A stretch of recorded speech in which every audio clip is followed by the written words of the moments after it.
Chapter 51. Little Spirit, I remember you once said that you had a master who was a pill master, right? Sima Yue asked as she hugged Little Spirit. That's right, a long time ago. But Little Spirit asked, I want to learn how to refine pills. Do you know where the books on refining pills are? Sima Yue asked, you want to learn how to refine pills? Then won't I have a lot of pills to eat in the future? Little Spirit's eyes lit up when he heard Sima Yue's words. You like to eat pills? Sima Yue asked. That's right. Little Spirit nodded and said, the pills left behind by the previous master have all been eaten by me. That's why there aren't any pills in the spirit pearl. Sima Yue was still puzzled.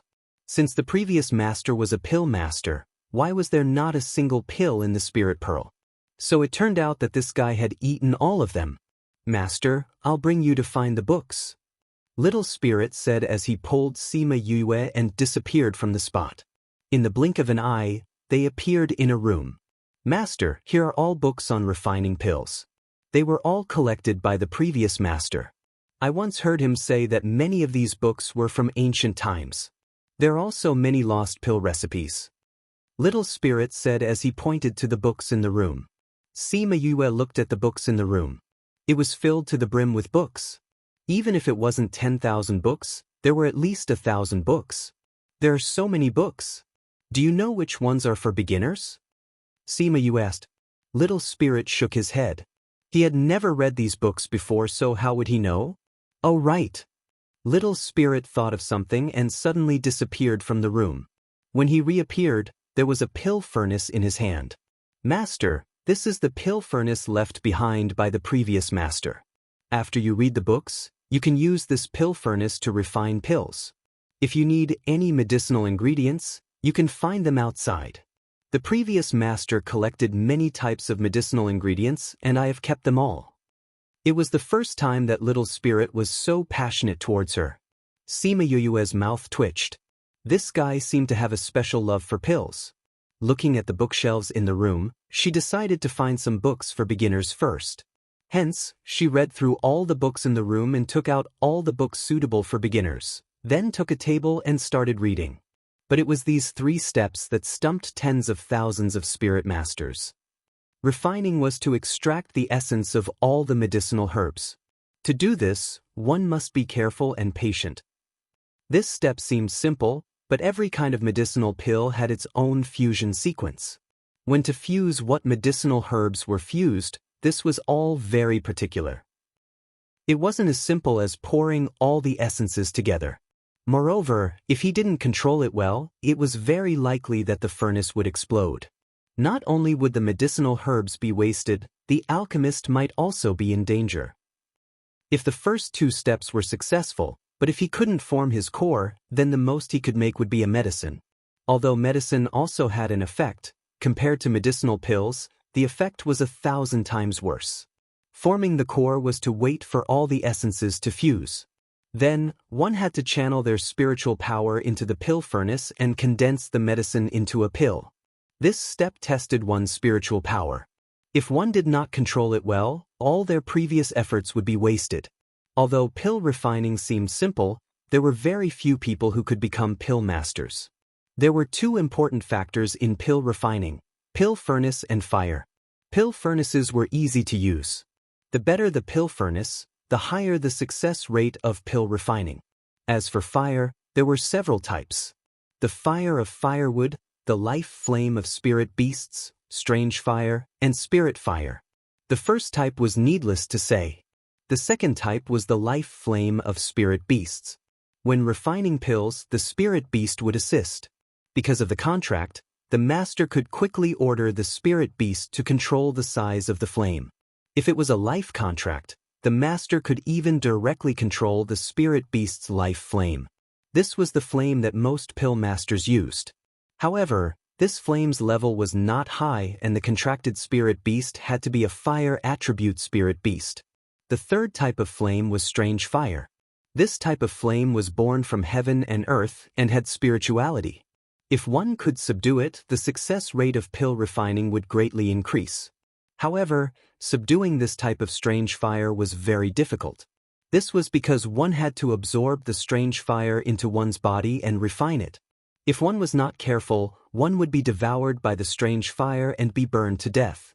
There was not much information about the fourth type of flame. Perhaps it was because this type of flame was too mysterious. After Sima Yue finished reading the steps of pill refining, she realized that this was really a work of endurance. Fortunately, although she lacked money and men in her previous life, she never lacked patience. Thus, she began to learn the first step of pill refining. She memorized the method and steps described in the book in her heart. Then, she eagerly ran to the medicinal field to find a few medicinal herbs. When she arrived at the pill refining room, she took out the pill furnace that Little Spirit had found before and began to practice in seclusion.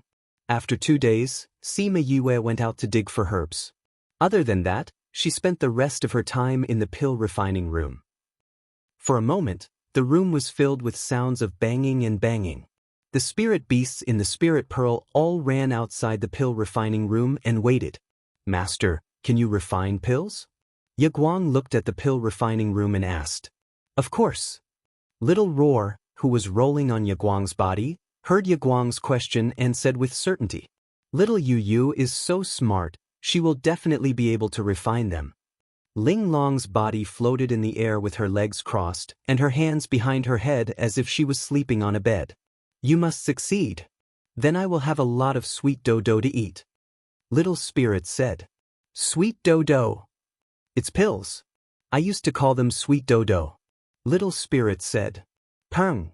Just as Little Spirit and the others were talking, an explosion came from the pill refining room. They were so scared that they quickly ran in to take a look. "Yu, are you all right?" Little Roar took the lead to enter and saw that the room was filled with smoke. Sima Yue's figure was faintly discernible in the smoke. "Master, what happened?" Yaguang and the others also rushed in and saw the residue at the door and asked. The smoke in the room slowly dispersed, revealing a messy room. Not only on the table, the floor, even the walls were filled with medicinal dregs that were scattered everywhere due to the explosion. Sima Yue stood in the middle of the room. In the instant of the explosion, she protected her face, but her hair was blown up into an afro and her clothes were torn into rags. Ao, I'm so sad." Little Spirit looked at the scene in the room and shouted. "What happened, Little Spirit?" The others looked at Little Spirit in puzzlement. Other people would only explode when they were fusing the ingredients. However, Master's furnace exploded when she was refining the herbs. This means that she is not a pill material. "My sweet dodo is gone. I'm so sad," Little Spirit said dejectedly. Chapter 52. Hearing Little Spirit's painful wail, she rolled her eyes at him and said, "Who told me that the furnace exploded during the refining process?" Little Spirit caught the meaning behind Sima Yue's words and immediately flashed in front of her. His eyes lit up as he looked at her in disbelief and asked, "If the furnace didn't explode during the refining process, then could it be that you were fusing the ingredients?" "That's right." Sima Yue wiped her face and smeared the only clean part of her face. "How is that possible? You've only studied the refining process for a few days. How did you advance to the next step?" Little Spirit said, "I heard from the previous alchemist master that an average person can master the steps of refining within a month. Being able to enter the beginner's realm is already not bad." At that time, his innate talent was extremely good, but it still took him 20 days to master the refining method.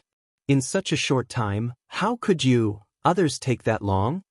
Sima Yue was slightly surprised. Refining the ingredients is very simple. I only used 2 days to master it. 2 days? The beasts in the house all cried out in surprise. 2 days to master it. Thinking about how Little Spirit said that others would need a month, a few pairs of eyes looked at her as if they were looking at a monster. "That's right. On the second day after I entered, I had already refined the first bottle of essence. After that, I spent the rest of the time repeatedly practicing."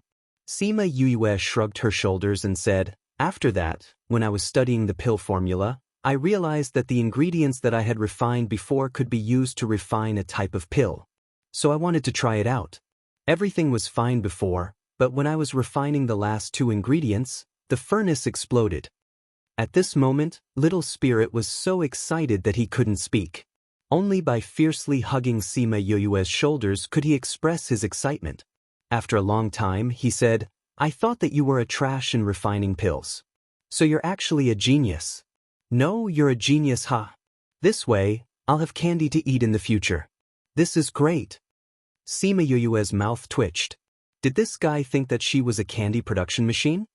"Alright, let's go down first. I'll clean this place up and take a shower.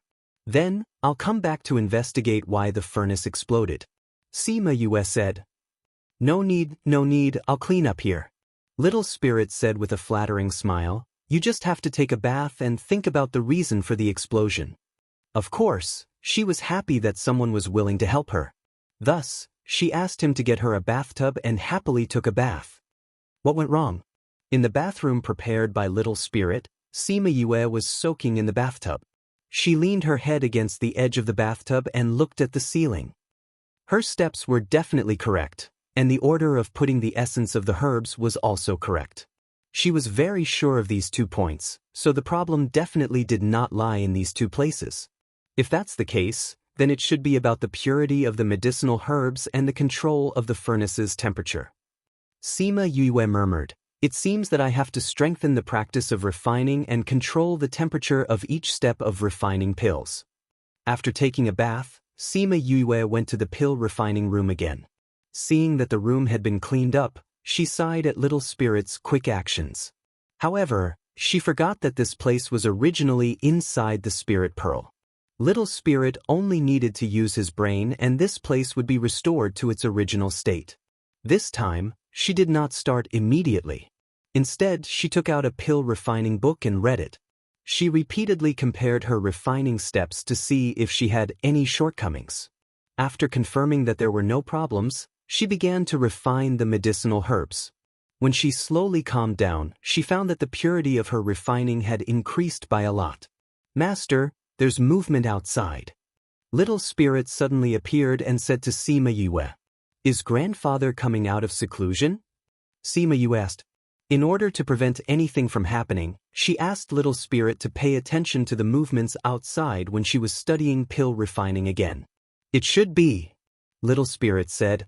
"I feel that the spirit chi outside is a little abnormal. It feels like someone is advancing in rank." When Sima Yue heard this, she put down the half-refined medicinal herbs in her hands and with a thought, she went outside. She opened the door and saw her 2 servant girls guarding outside her door. She asked, "Why are you 2 here?" In reply to young master, "We thought that since you haven't come out for so many days, you might be cultivating inside. In order to not let anyone disturb you, we waited here." Sima Yue did not expect that they would still be so dutiful even though her predecessor had treated them so badly. She said, "I'm out now. You can all go and rest." After speaking, she went to Sima Lai's study room and found the entrance to the tunnel.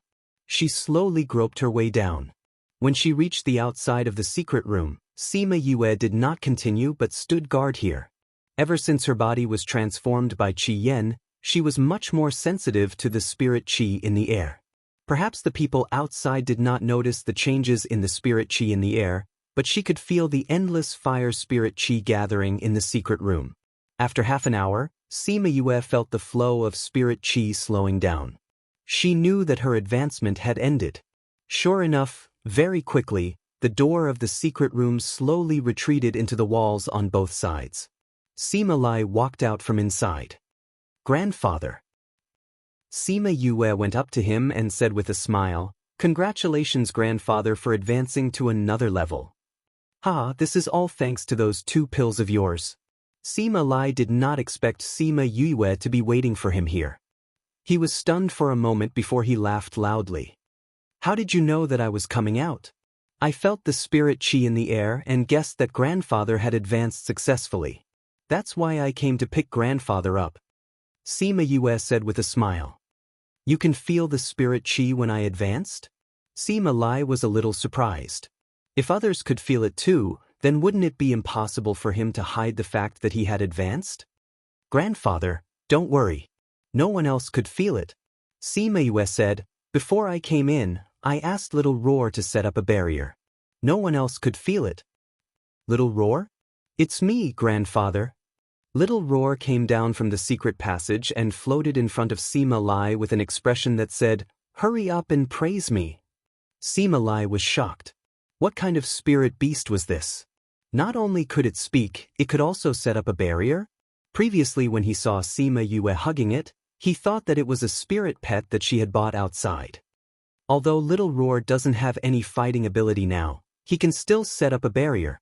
Sima Yue said, "So Grandfather, you don't have to worry." She had asked Little Roar to set up a barrier around the study room after she entered the secret passage so that no one outside could feel the changes in the general's residence. Before this, she had thought it through. It was better to pretend to be a pig to eat a tiger than to show off. Just like herself in the 21st century, if she was not too powerful in the organization, she would not have been harmed by the second in command. "All right, Grandfather, let's go out now. I think that brother and the others will be happy to know that you have advanced." Sima Yue held onto Sima Lai's arm and the two of them walked out of the secret passage. Chapter 53. At night, Sima Yue was so happy that she cooked a table full of dishes for everyone. When she came out of the kitchen, she saw the four of them sitting at the table looking at her in shock. She was stunned for a moment before she realized that she was too happy and had forgotten that the original owner of this body did not know how to cook. The last time she said that she would teach a chef how to cook, they thought that she only knew the theory from hearsay. This time, she was the one who personally took the knife and spatula. "Fifth bro, when did you learn how to cook?" Sima Yulu was the first to ask. Sima Yue went to her seat and sat down, saying, "Didn't I live in Pu Luo mountain range for a few months? At that time I could only cook by myself, so I learned how to cook." Hearing Sima Yue say this, everyone looked at her with heartache. They thought that she must have suffered a lot in Pu Luo mountain range to be able to learn such a complicated thing like cooking. Sima Yue saw everyone's expression and felt a little guilty. She only wanted to gloss over the fact that she knew how to cook, but she did not think that she would cause them to feel heartache. She smiled and said, "All right, let's eat quickly. It won't taste good when it gets cold." Let's eat. Let's try Fifth Bro's cooking.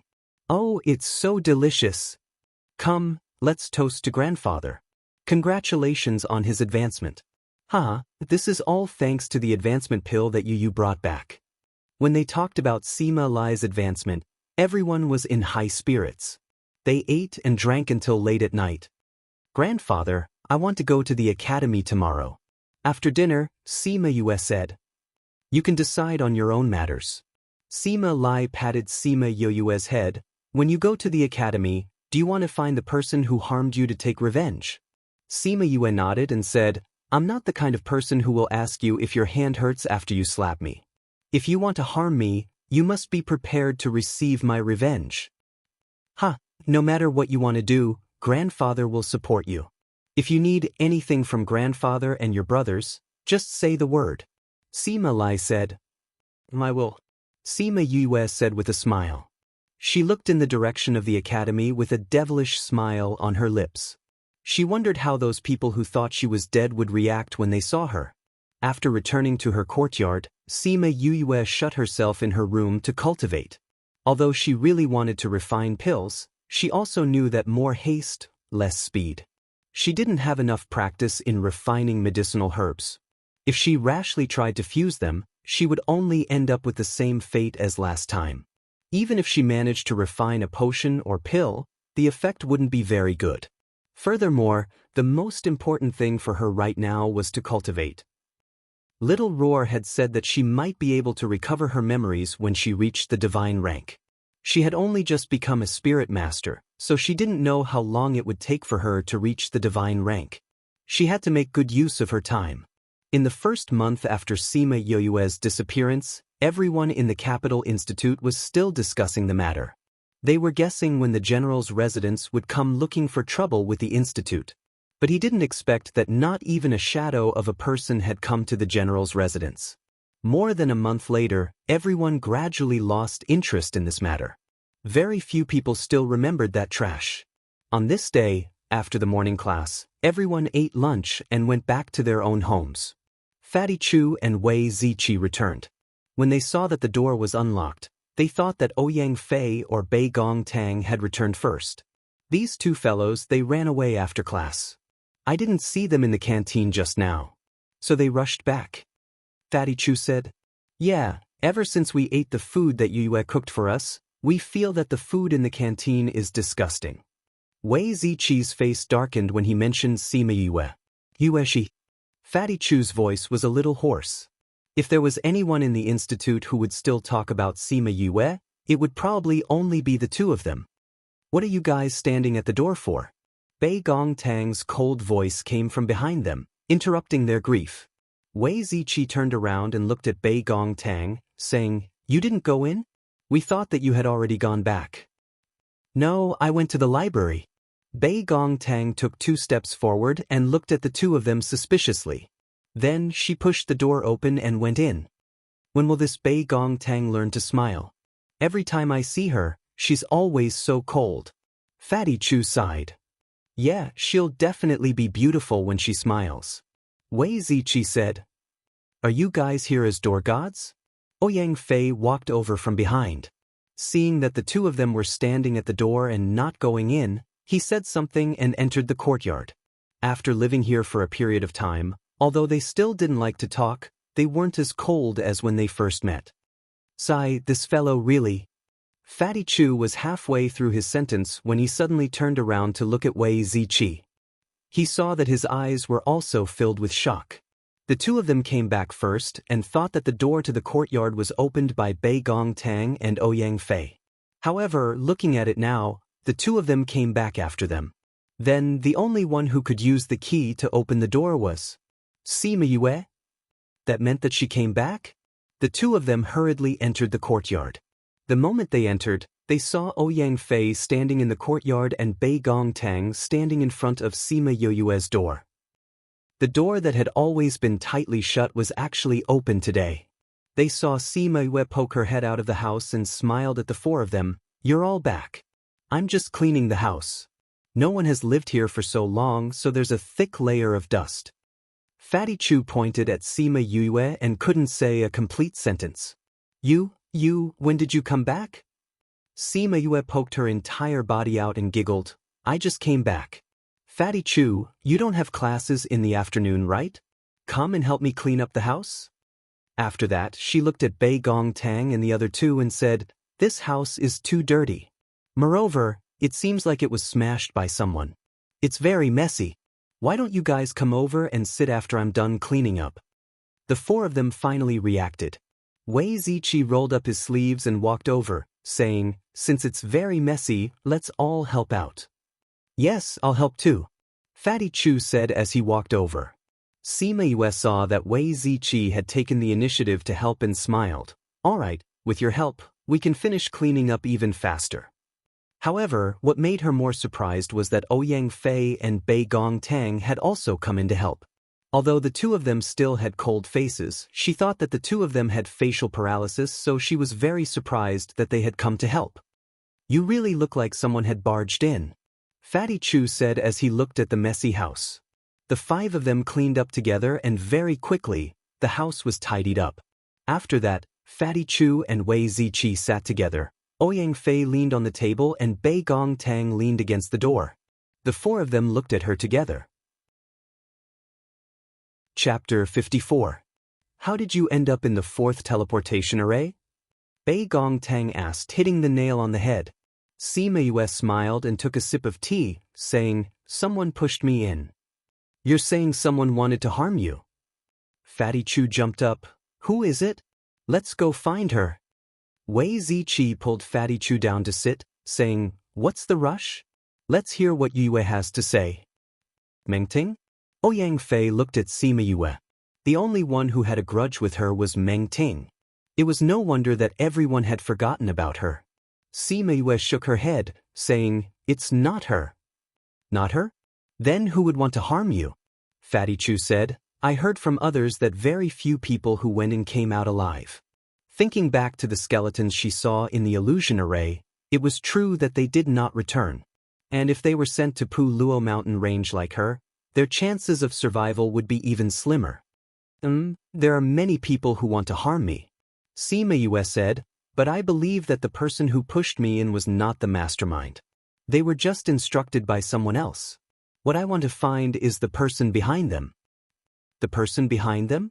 Wei Ziqi and Fatty Chu looked at Sima Yue. When the time comes, I might need your help. Sima Yue said. Bei Gongtang replied simply, then turned around and left. Ouyang Fei also nodded and left. Sima Yue watched the two of them leave and sighed. The two of them are still so cold and arrogant. That's already much better. At least they came to help you clean up and care about you. If it was before, I'm afraid that the two of them would have directly returned to their rooms and ignored the outside world. Wei Ziqi said. I was also surprised that the two of them stayed behind to help me clean up. Sima Yue said, but how did my room become like this? It looks like it's been destroyed. It's a little strange. Fatty Chu said, after you got into trouble, we didn't enter your house, so we didn't notice that your house was in such a state. Did you lose anything? I lost a few decorations. Sima Yue said.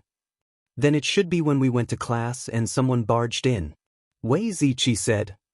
Yes, the things that were lost were not very valuable. Sima Yue said. Yue, you're back. You'll definitely surprise the people who harmed you. Fatty Chu rubbed his palms together, thinking about the expressions on the faces of those people who saw Sima Yue going out. He was extremely excited. Yes, I want to see their expressions too. Sima Yue smiled. All right, does Teacher Feng know about your return? Wei Ziqi asked. He probably doesn't know that I've returned to the academy. Sima Yue thought of Feng Zhixing and smiled. Grandfather said that he was always concerned about her. Even if his actions were a little strange, now that she thought about it, he didn't have any bad intentions. I'll go to the office to look for him in the afternoon. All right, then you rest first. We'll go back first.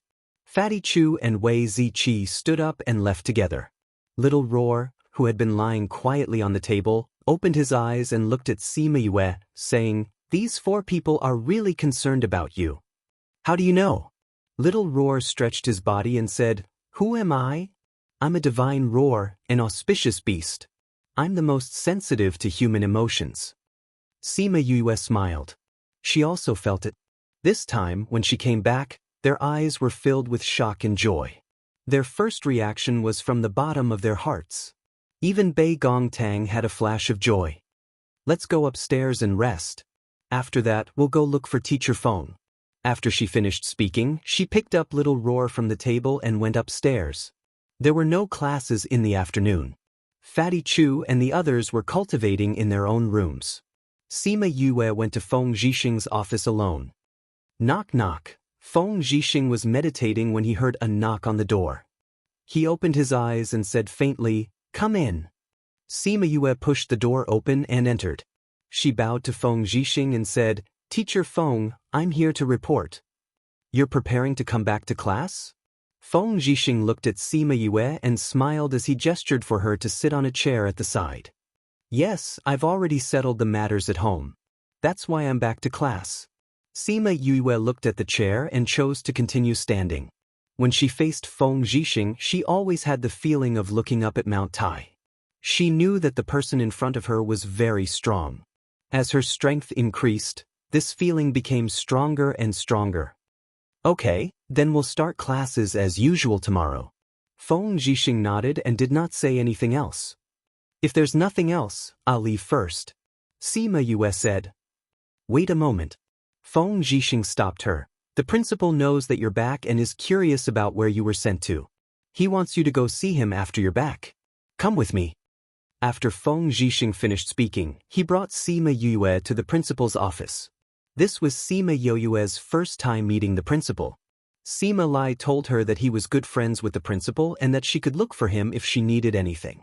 Thus, in her impression, the principal should be someone similar to Sima Lai. But when she met him, she realized that the principal was completely different from her grandfather. Sima Lai had the aura of a soldier, giving people an invisible sense of oppression. This principal, on the other hand, gave people a kind of undisciplined feeling, like the wind without any restraints. The principal looked at Sima Yue and was not surprised. He only calmly asked her a few questions about the time she was missing. Sima Yue simply said that she was sent to the Pu Luo mountain range. But she was in danger and was saved by a group of people. Then she followed them around the periphery for a few months. Feng Zhixing and the principal did not question her words, but they did not believe her either. They only wanted to see her return safely. After leaving the principal's office, Sima Yue was still thinking about how Feng Zhixing patted her head when she left. That feeling was as if he was caressing his own junior. Because she was lost in thought, she did not notice the front. When she left the office, she bumped into someone who was rushing in. "Io, who's so blind? Do you want to die?" The person who was bumped into shouted at her. After seeing clearly that it was her, she said in shock, It's you." Sima Yue looked at He Qiuji, who had become arrogant after not seeing her for a few months. She thought of how carefully He Qiuji was behind Meng Ting. This change was quite big. Chapter 55. It's really you? Many of the students from Class A were outside the door and were surprised to see Sima Yue standing there. "You're really back alive. I knew you wouldn't die." Meng Ting glanced at Sima Yue. Although her words were not pleasant to hear, Sima Yue could hear the concern in her voice. This girl was actually concerned about her? So she wasn't the one who asked He Qiuji to harm her? She glanced at He Qiuji, who was beside her, and He Qiuji subconsciously took a step back, thinking that she was going to expose her. However, Sima Yue smiled meaningfully at her and ignored her. She looked at the others and asked, "Why are you all here?" "We're here to draw lots." Meng Ting replied. "Draw lots?" Seeing Sima Yue's puzzled expression, the class monitor Shin and walked over and said, "After a while, we'll start accepting missions from the sect. Go draw lots now and pick your group's mission." Sima Yue thought about how Sima Yu Ran and Sima Yulu often went on missions and nodded her head in understanding. She asked, "Do I have to go with you to draw lots?" Shen shook his head and said, "You don't have to draw lots. Your group has already decided which mission it will be. But you can go back and ask Wei Ziqi and the others." Shen said. "Okay." Sima Yue nodded. Since he said so, she would go back and ask. "Then I'll go back first. You can go draw lots." After speaking, she glanced at He Qiuji, who had been standing silently at the side, and smiled devilishly before walking away. "Let's go to Master Feng's place." Shen led everyone to Feng Zhixing's office. After everyone left, He Qiuji looked at Sima Yue's back and thought of the look in her eyes when she left. Her heart was in her throat. She was certain that Sima Yue was sure that she was the one who pushed Sima Yue when they entered the array. Now that Sima Yue saw her and did not expose her, Sima Yue must be up to no good.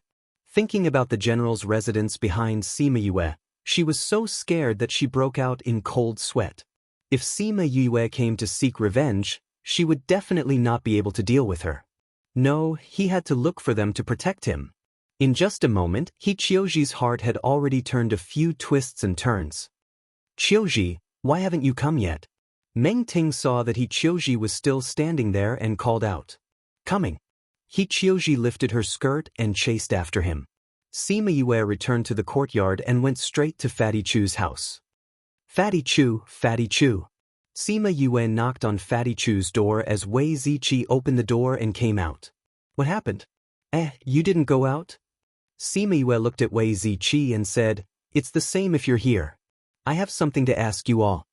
Fatty Chu opened the door and rubbed his eyes as he looked at Sima Yue and asked, "Yue, what's wrong?"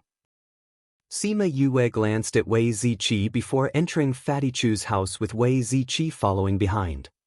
"Seeing you call out so anxiously, did you miss me?" Fatty Chu looked at Sima Yue and said with a smile. Now that he was familiar with Sima Yue, he knew that she was not as infatuated as the rumors said, so he did not mind joking with her. However, what he did not know was that the rumors were not wrong, but that the soul in her body had changed.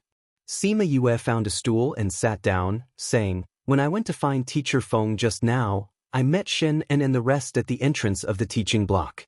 They said that they were going to pick a mission and I asked him for mine. He told me to come back and ask you all. What the hell is going on?" "Oh, you're talking about this. If you didn't mention it, we would have forgotten." Fatty Chu came to Sima Yoyue's side and sat down, saying, "In school, half of the time is spent studying and the other half is spent on practice and cultivation. You know about this, right?" Sima Yue nodded her head. "In a month or two, it will be time for us to practice. At that time, we will have to carry out a mission from the school. There are difficult and easy missions, so we have to draw lots to decide." Fatty Chu continued to explain.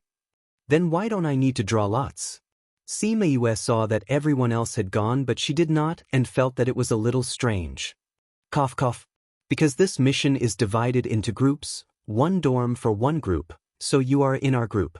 Fatty Chu glanced at Wei Ziqi and said apologetically to Sima Yue, "Because we didn't know that you were coming back. When Teacher Feng said that we were going to pick a mission, we chose the most difficult mission, which is the only level 1 mission among the first years. So you guys don't need to draw lots, right? And because I am in the same dorm as you guys, I have to carry out this mission with you guys?" Sima Yue looked at the two of them and asked. Wei Ziqi and Fatty Chu nodded their heads. "This mission is a little dangerous. That you just came back, so you don't have to follow us." Wei Ziqi thought that Sima Yue was blaming them for choosing such a dangerous mission and said tactfully, "Why not?" Sima Yue smiled. "Aren't we in the same group? Don't worry, I won't drag you guys down." Seeing the excitement in Sima Yue's eyes, Wei Ziqi and Fatty Chu looked at each other. Was this guy not afraid of danger? "All right, did you tell Teacher Feng about someone trying to harm you?" Fatty Chu thought about how Sima Yue said that the person who tried to harm her was from her class and asked casually. Sima Yue shook her head. "But I did meet her." "Then did you expose her?" Fatty Chu asked agitatedly. "Why didn't you expose her? She wanted to kill you." Fatty Chu shouted. Sima Yue looked at Fatty Chu's agitated expression and knew that he was feeling indignant on her behalf. She put her hand on his shoulder and said, "Now is not the time, give her 2 more days. If I were you, I would definitely beat my enemy to death when I see him." Fatty Chu said, "Who exactly pushed you?" Wei Ziqi looked at Sima Yue and asked. "In the past few months, has He Qiu Ji become more high profile?" Sima Yue asked. "She was the one who pushed you?" Wei Ziqi asked. Sima Yue nodded her head and admitted. "So it was her." Fatty Chu said, "She has been very high profile in the past few months, and I heard that it was because she curried favor with the Nailan family." "The Nailan family?" Sima Yue rubbed her chin. "If it was their family, then they naturally had the motive and reason to kill her. Yue, the old ancestor of the Nailan family, recently advanced and became a spirit saint. In the past he was arrogant, but now he is even more arrogant. If it was really them who harmed you, even if your grandfather is the country's general, if you rashly accuse them, I'm afraid it won't have any effect." Fatty Chu was from the capital and was more clear about these matters. "I understand." Sima Yue said, "So I have to gather evidence and make the person who harmed me scram before taking action." Chapter 56. If you want them to admit it, I'm afraid it won't be easy. Even if they admit it in front of you and then deny it, there's nothing you can do about it. Fatty Chu said. "Sigh, if only there was a tape recorder." Sima Yue thought of the tape recorder from her previous life. If there was such a thing, it would be much more convenient. Tape recorder? What's that? It's a type of weapon that records sound. Sima Yue explained. As long as you record the sound inside, you can listen to it again later. You can try a sound stone. Ouyang Fei's voice came from the door. "Ouyang, you're here too. Come in and sit." Fatty Chu smiled as he greeted him. Ouyang Fei glanced at Fatty Chu but did not enter, saying, "I was just passing by and happened to hear it. You can use a sound stone for this." After he finished speaking, he left. "That's right, how could I have forgotten about the sound stone?" Wei Ziqi slapped his forehead as he said, "What's a sound stone?" Sima Yue asked. "A sound stone is similar to the tape recorder you mentioned. As long as you record the sound, you can release the recorded sound after injecting your spirit energy." Wei Ziqi explained. "Really? Then do you have a sound stone?" Sima Yue asked. "A sound stone is very valuable. How could we have one?" Wei Ziqi said. Sima Yue glanced at Fatty Chu and he shook his head. But you can go to the Xian Yuan Pavilion to take a look. Who knows, there might be one there. That's right, I'll go look for it first. If there isn't one, then we can only think of another way. Sima Yue finished speaking and prepared to leave. Let's go together. Anyway, I don't have anything to do. Fatty Chu said. Yeah, I've already finished my homework. Wei Ziqi said. Then let's go together. Sima Yue smiled. Hence, the three of them went out together. Bei Gongtang opened the door after they left and looked towards the door, touching the interspatial ring on her hand. Xian Yuan Pavilion was the capital's largest shop. Inside, there were all kinds of pills, spirit weapons, spirit beasts and everything. If there was something that Xian Yuan Pavilion did not have, then there was no other place. When Sima Yue and the other two entered, the waiter welcomed them warmly. Oh, isn't this fifth young master? I haven't seen you in a long time. I wonder what fifth young master wants to buy this time? The waiter said with a smile. The news of Sima Yue going missing from the school was known by the entire capital city. Now that they saw Sima Yue here, they were more or less surprised. It was not Sima Yue's first time here. In the past, she often came here to look for the things that Murong'an liked. She glanced at the general merchandise area and said, I want a sound stone. Sound stone? The waiter didn't think that Sima Yue would actually ask for this. He was startled for a moment before saying apologetically, Fifth young master, we don't have sound stones in our store right now. You don't have one? Fatty Chu said, this is the largest store in the Dongchen Kingdom and you don't even have one. The waiter smiled and said, we are the largest store in the Dongchen Kingdom, but this sound stone is really hard to come by. There might not even be one in a few hundred years. Even the cleverest housewife can't cook without rice. If this world doesn't have it, then we naturally don't have it. But didn't I hear that there was a sound stone before? It seems like the news came from your store. Fatty Chu's information was really fast and accurate. We did have it 2 months ago, but it was bought by someone a month ago. The waiter said. Who bought it? The Nailin clan. The waiter replied. Sima Yue and Fatty Chu looked at each other. If this sound stone was bought by someone else, then with Sima Yue's status and price, it was possible for her to buy it. However, this sound stone was bought by someone from the Nailin clan. If she wanted to buy it, then the possibility of that was 0. Without the sound stone, the three of them could only return. Yue, it's all right. Without the sound stone, we can think of other ways. Fatty Chu comforted her. Yes, it's not that other ways are impossible. It's just that it would be a lot more troublesome. If we had the sound stone, then we could easily chase them out of the academy. Sima Yue said. Why don't I send a letter to my family and see if they can help us find it? Wei Ziqi said. No need. It's best if we can get our hands on this sound stone today. After today, even if we find it, it'll be useless. Sima Yue said.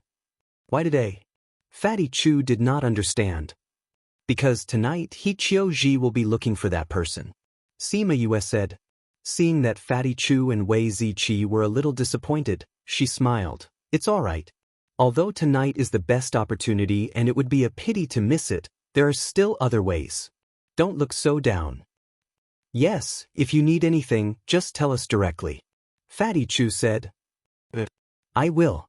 Creak dash, Bei Gongtang's door opened and Bei Gongtang appeared at the doorway. She looked at the three people in the courtyard and threw something at Sima Yue. After that, she said nonchalantly, I'm hungry. Are you cooking tonight? If you're not, I'm going to the cafeteria. Sima Yue caught the thing that Bei Gongtang threw at her and realized that it was a small and exquisite stone. From the outside, it looked no different from a normal stone, except that there were some purple veins on it. What is this? She saw that the stone looked pretty good and felt pretty good, so she asked. Sound stone. Wei Ziqi looked at the stone and said in shock. This is a sound stone? Sima Yue looked at Bei Gongtang. How did she get this?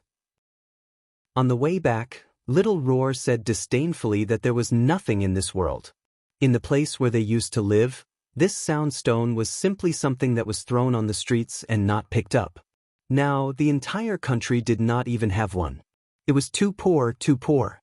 Although Sima Yue did not know what the world that little Roar was talking about was, she knew that there were other places in the Yilin continent. Those places were much better than this place. Yeah, I accidentally got it in the past. Bei Gong Tang explained simply, you haven't said if you're going to cook or not. Sima Yue smiled widely and nodded, saying, I'm going to cook. It's still early now and they won't make any moves. We'll make a move after we've eaten our fill.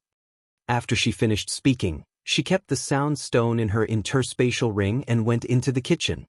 Because she was used to putting things in her interspatial ring, she forgot that she was still unable to cultivate in their eyes and had no way of using her interspatial ring. Wei Ziqi and Fatty Chu heard that there was good food and left with Sima Yue. They did not even notice that Sima Yue was already able to cultivate. Chapter 57. After they finished eating, Fatty Chu and Wei Ziqi stayed behind to clean up.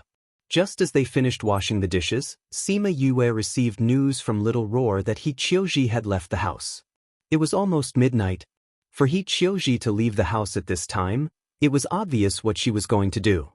I'm going out, Sima Yue said to Fatty Chu and the rest.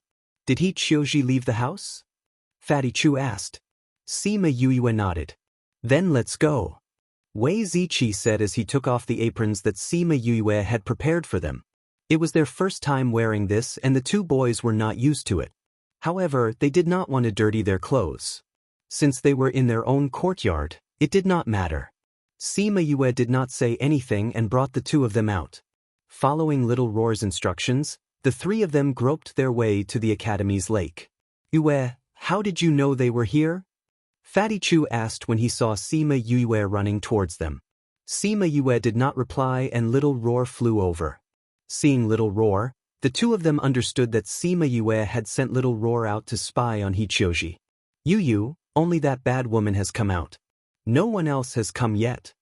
Little Roar reported.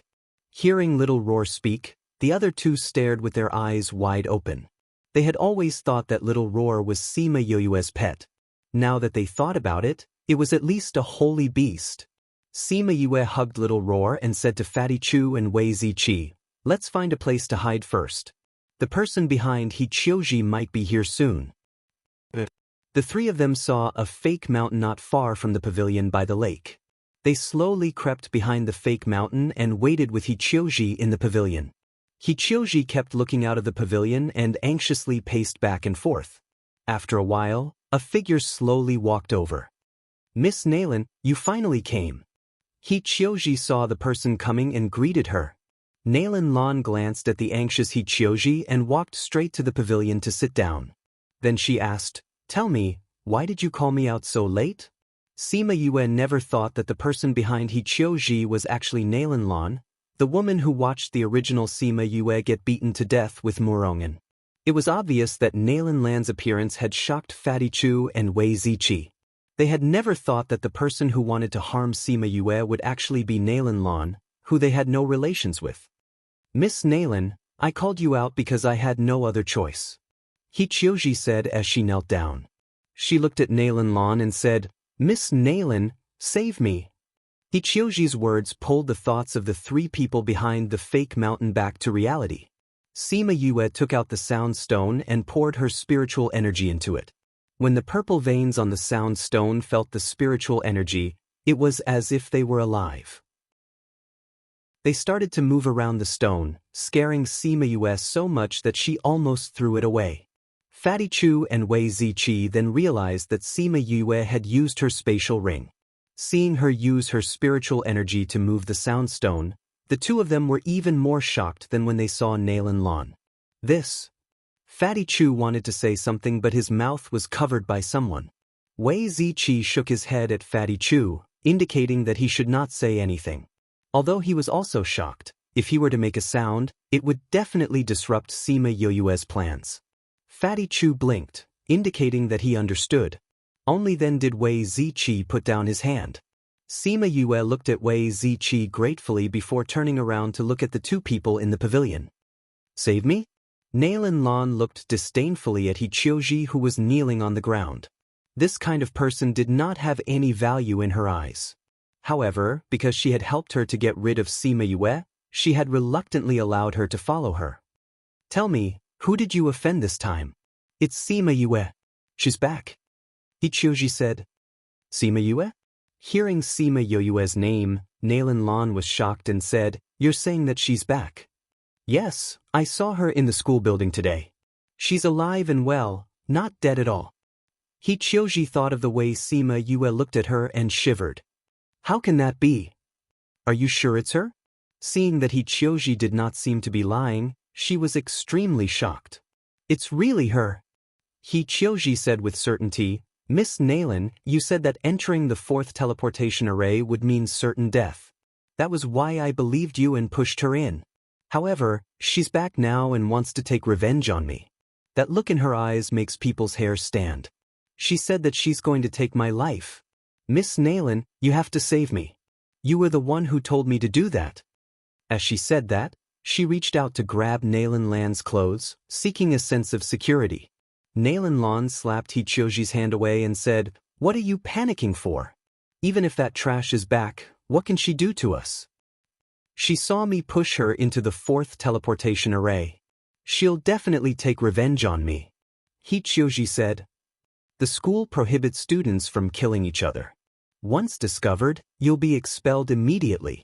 Nalan Lan was not flustered. As long as Sima Yue doesn't have any evidence, she can't say that we did it. As long as you don't accept when she challenges you, you won't be in danger. Furthermore, would that trash dare to find trouble with you in the school? Don't tell me that you can't even beat a trash. But I'm afraid that she'll use underhanded means. Hichioji said worriedly. Didn't I say that she won't dare to do anything in the school? Unless she wants to be expelled. Nalan Lan said disapprovingly. But what if it's outside the school? Hichioji asked. Outside? You just have to stay in the school. Nalan Lan said, You can just stay in the school for this period of time. Aren't you going to carry out the school's mission? Whether or not she can come back alive is still a question. In the future, don't look for me for this kind of thing. She's really a cowardly trash. I don't like people who follow me to be like this. Do you understand? Without waiting for Hichioji to reply, she stood up and left the pavilion. Hichioji watched as Nalan Lan left. Seeing that she had walked far away, she spat out, What are you being so arrogant for? Isn't it because you have a family? If not for the Nalan family, you'd be the same as everyone else. If you don't protect me, I'll just expose you when the time comes and we'll all die together. After Hichioji left, Sima Yue stopped inserting spiritual energy into the sound stone. Turning around, she looked at Wei Ziqi and Nalan Lan and said, With this thing, let's see how they'll quibble when the time comes. I know that you guys have doubts in your hearts. Let's go back and talk about it.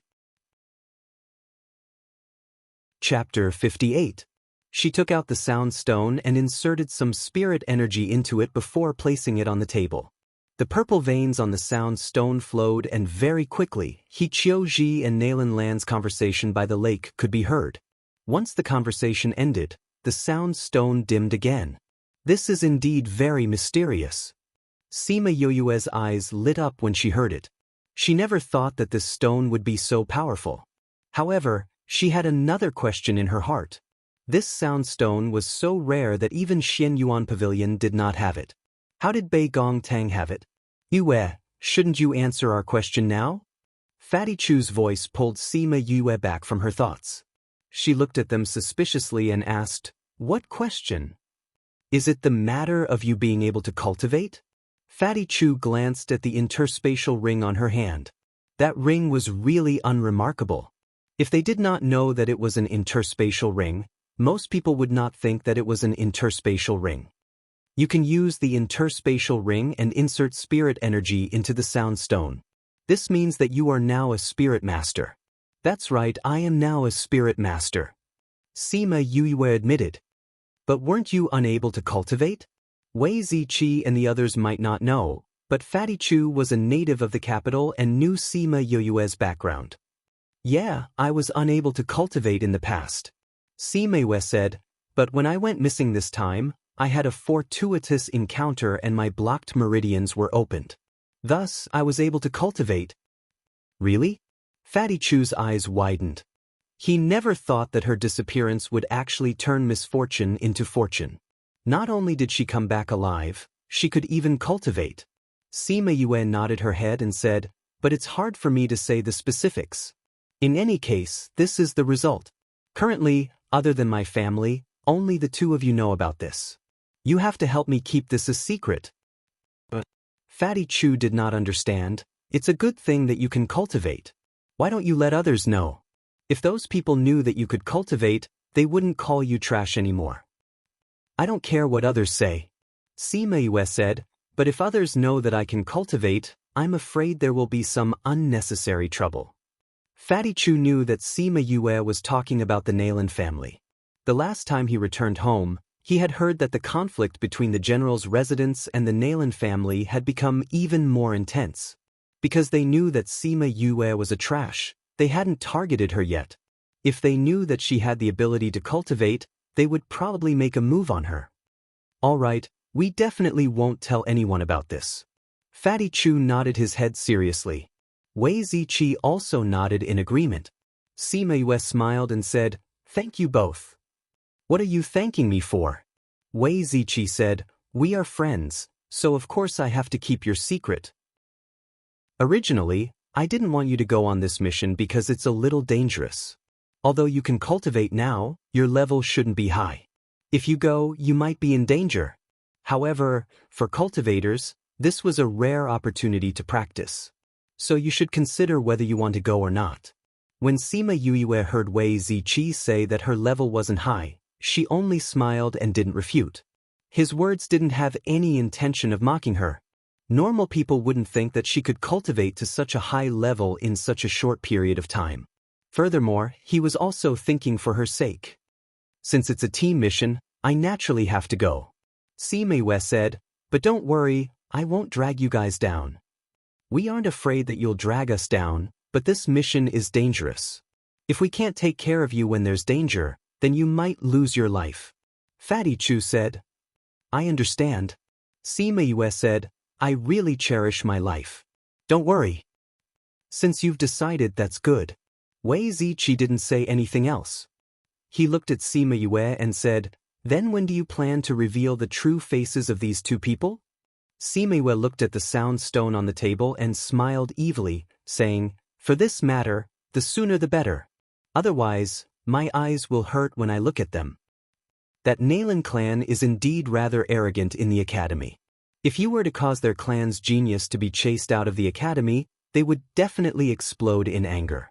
Fatty Chu beamed as he said, explode in anger? Sima Yue smiled. It would be good if they exploded in anger. The next day, Sima Yue went to class as usual. On the way, when people saw her, they all stared with wide eyes. Didn't that trash die? Why did he come back? That's right. Didn't they say that no one who entered the fourth teleportation array came back alive? That's what I heard. Then why did that trash come back? Furthermore, looking at his appearance, nothing happened to him. Don't tell me that the teleportation array didn't have any killing power towards trash. Damn, if that's the case, then isn't that trash's luck too good? Even though he was trash, he still managed to save his life. Lower your voice. If he hears you, he'll get the general's people to deal with you. Che, isn't he just relying on the general's support? Alright, let's go, let's go. Just looking at this trash makes me feel bad. The few of them left as they spoke. Sima Yue walked in front of them and heard their words clearly. These people were just jealous because they didn't have a good family background. They felt that it was unfair for trash like her to live in such an environment. When the new students of Class A saw Sima Yue walk into the classroom, they weren't as surprised as the others. After all, many people had seen her yesterday.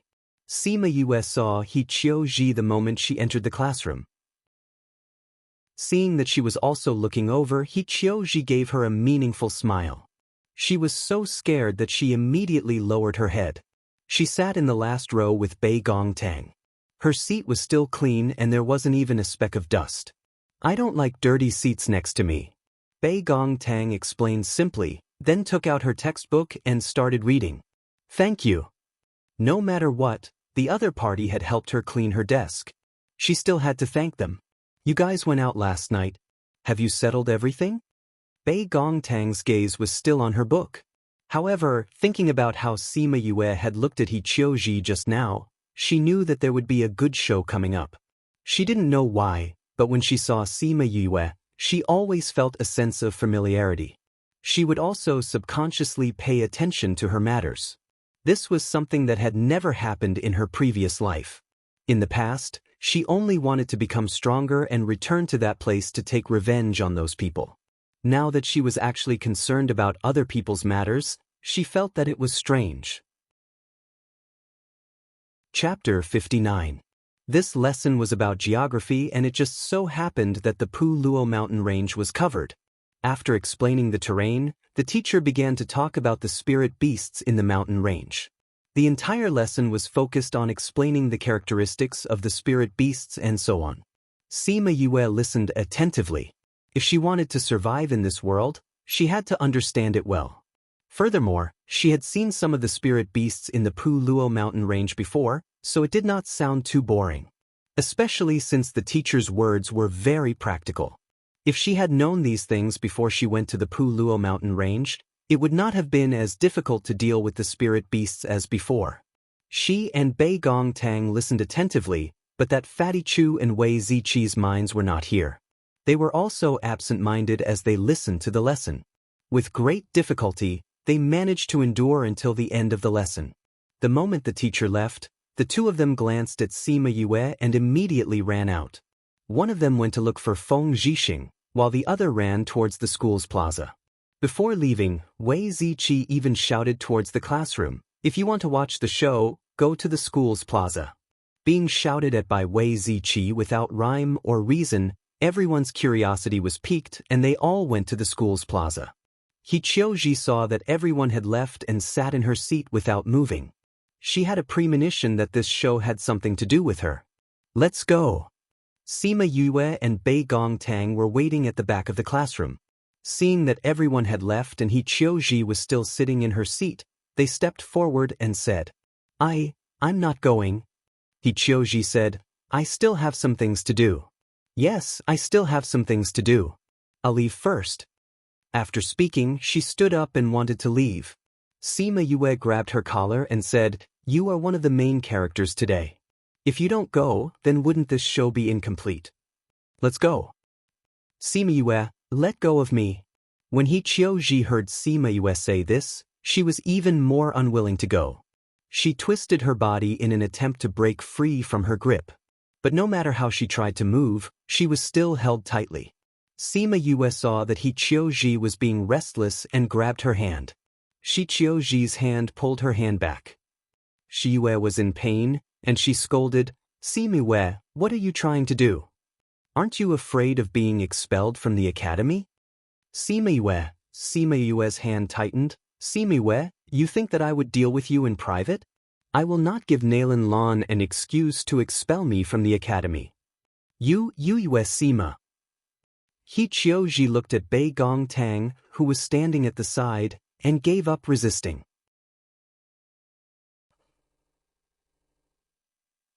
By the time Sima Yue and Bei Gongtang brought He Qiuji to the academy plaza, there were already many people gathered there. Other than the new students, there were also many older students. The academy plaza was right in the center of the academy. It was the place where students had to pass by after class. Hearing that there was going to be a show, everyone stayed behind. Those who wanted to watch the show stood in groups of 2s and 3s. Everyone was curious about what was going to happen today. Nailin Lan and Murong and walked out of the classroom together with 3 or 4 other students. When they passed by the academy plaza, they were stopped by Sima Yue. Seeing Sima Yue, the 2 leaders' faces fell. Murong An's face was cold as he said, "Sima Yue, why are you looking for me again?" "Sima Yue, how can you be so shameless? You just heard that you came back and you came to pester young Master Murong." The people behind started to scold her. When has he ever been shameless? Every time he saw young Master Murong, he would come running over like a dog. Sima Yue had received Sima Yue's message in the morning, telling him to come to the academy plaza after class. He didn't expect to hear those people scolding his brother the moment he arrived. He rushed over and punched the person who was talking. "You dare to scold my brother? You're looking for death." That person was beaten to the ground. "Sima Yulu, do you want to fight?" Those people quickly helped their friend up. "So what if I want to fight?" Sima Yulu looked at the people who were glaring at him. He stood in front of Sima Yue and raised his chin, looking like he was going to beat them up. Sima Yue pulled on Sima Yuli's arm, saying, "Fourth brother, why are you wasting your breath on these trash? Aren't you lowering your own status for nothing?" "Sima Yue, what did you say?" Someone shouted. "Fourth brother, look, they don't even understand human language. There's no point in arguing with them." Sima Yue shrugged her shoulders, then looked at Murongen and said, "Murongen, you're even more disgusting than them. Narcissistic dogs are the most annoying." The commotion had already attracted many people over. When they heard Sima Yue's words, everyone sighed. Since when did Sima Yue speak to Murongen like that? "What did you say?" He was called a dog in front of so many people, and the other party was a waste. His anger flared up. "It's the truth." Sima Yue said, "I didn't come here to look for you. The moment you opened your mouth, you asked me why I came here. If this isn't narcissism, then what is? Or is it that you're impressed by this young master's beauty and hope that this young master came here to look for you so that you can do something?" Nonsense. Murongen quickly denied. "Whether you're talking nonsense or not, I'm too lazy to argue with you." Sima Yue saw that Fatty Chu had already brought Feng Zhixing along with the short and fat head of teaching. Seeing that it was about time, she said, "Nailin Lan, I'm here to look for you today." "Look for me?" When Nailin Lan heard Sima Yue's words, her heart skipped a beat. She thought that Sima Yue couldn't possibly have any evidence against her. Even if Chioji said that she was the one who ordered it, she could just deny it. Thus, she calmed down and asked, "Why are you looking for me? Why is everyone gathered here?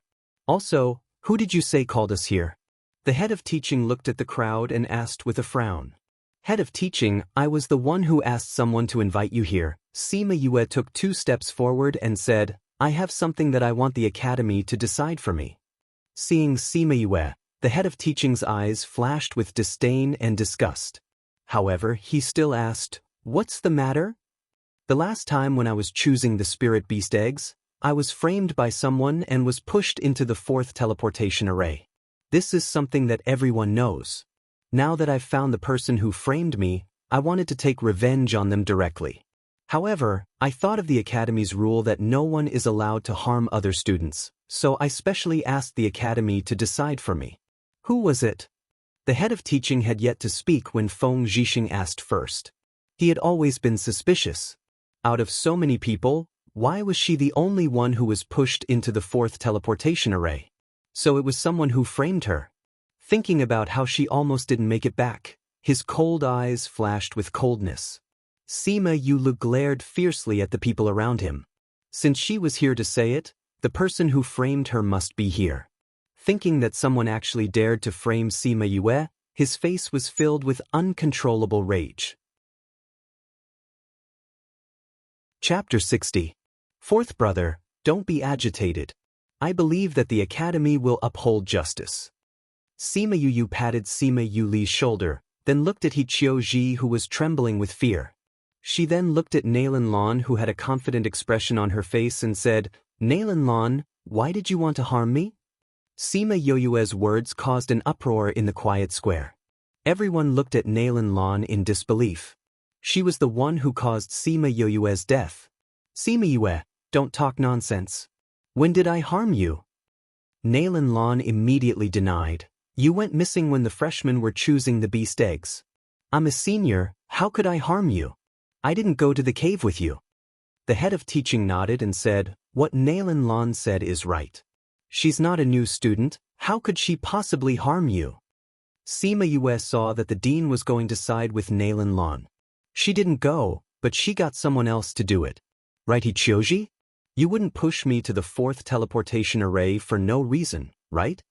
When Chioji was called out, her body trembled subconsciously.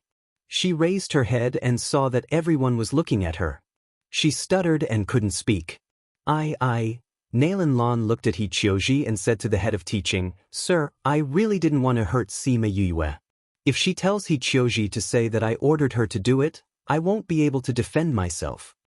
Hichioji did not expect Nalan Lan to say this.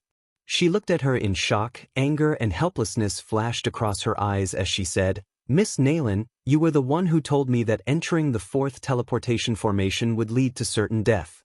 You told me to push Sima Yue in while we were choosing the beast eggs. Don't try to push all the blame onto me now." Nalan Lan had an expression that said, "You see, I knew she would say that. I think it's Sima Yue who told her to say that, right? You know very well whether it's true or not, don't you?" Sima Yue smirked. She looked at Nalan Lan as if she was a clown. "Know what? Sima Yue, I know that our families don't have a good relationship, but you can't slander me like this. Sima Yue, what do you want to do?" Murongan looked at Sima Yue with disgust. He felt that she was doing this to attract his attention, and he found her to be an eyesore. "Do I need you to ask me what I want to do?" Sima Yue glanced disdainfully at Murongan. She could tell that he was being narcissistic. Feng Zhixing regained his calm and said, You said that it was Hichioji who pushed you into the teleportation array, and that she was instructed by Nalan Lan? Nodded. Feng Zhixing looked at Hichioji and asked with a cold face, "Hichioji, do you plead guilty?" Hichioji looked at Feng Zhixing and knelt down. "Teacher Feng, I didn't want to harm Sima Yue. It was Nalan Lan who told me to do it. If she didn't tell me, how would a new student like me know that there was a problem with the fourth teleportation array?